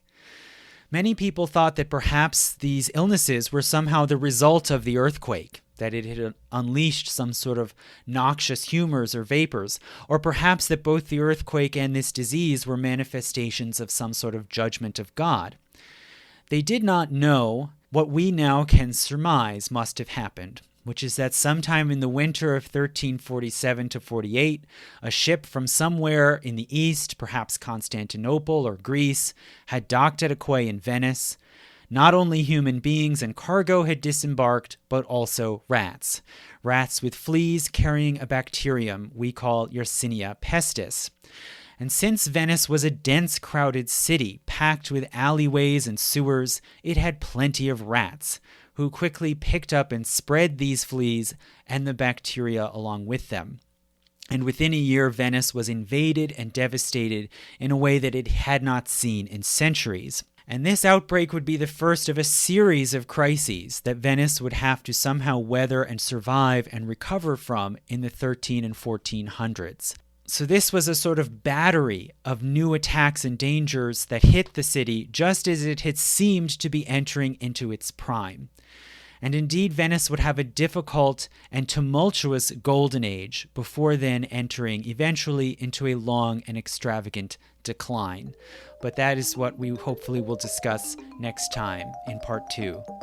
So again, thank you so much for listening, and if you can help to keep these lectures coming, please follow the link to the Patreon page and sign up at any level, even if it's just $1.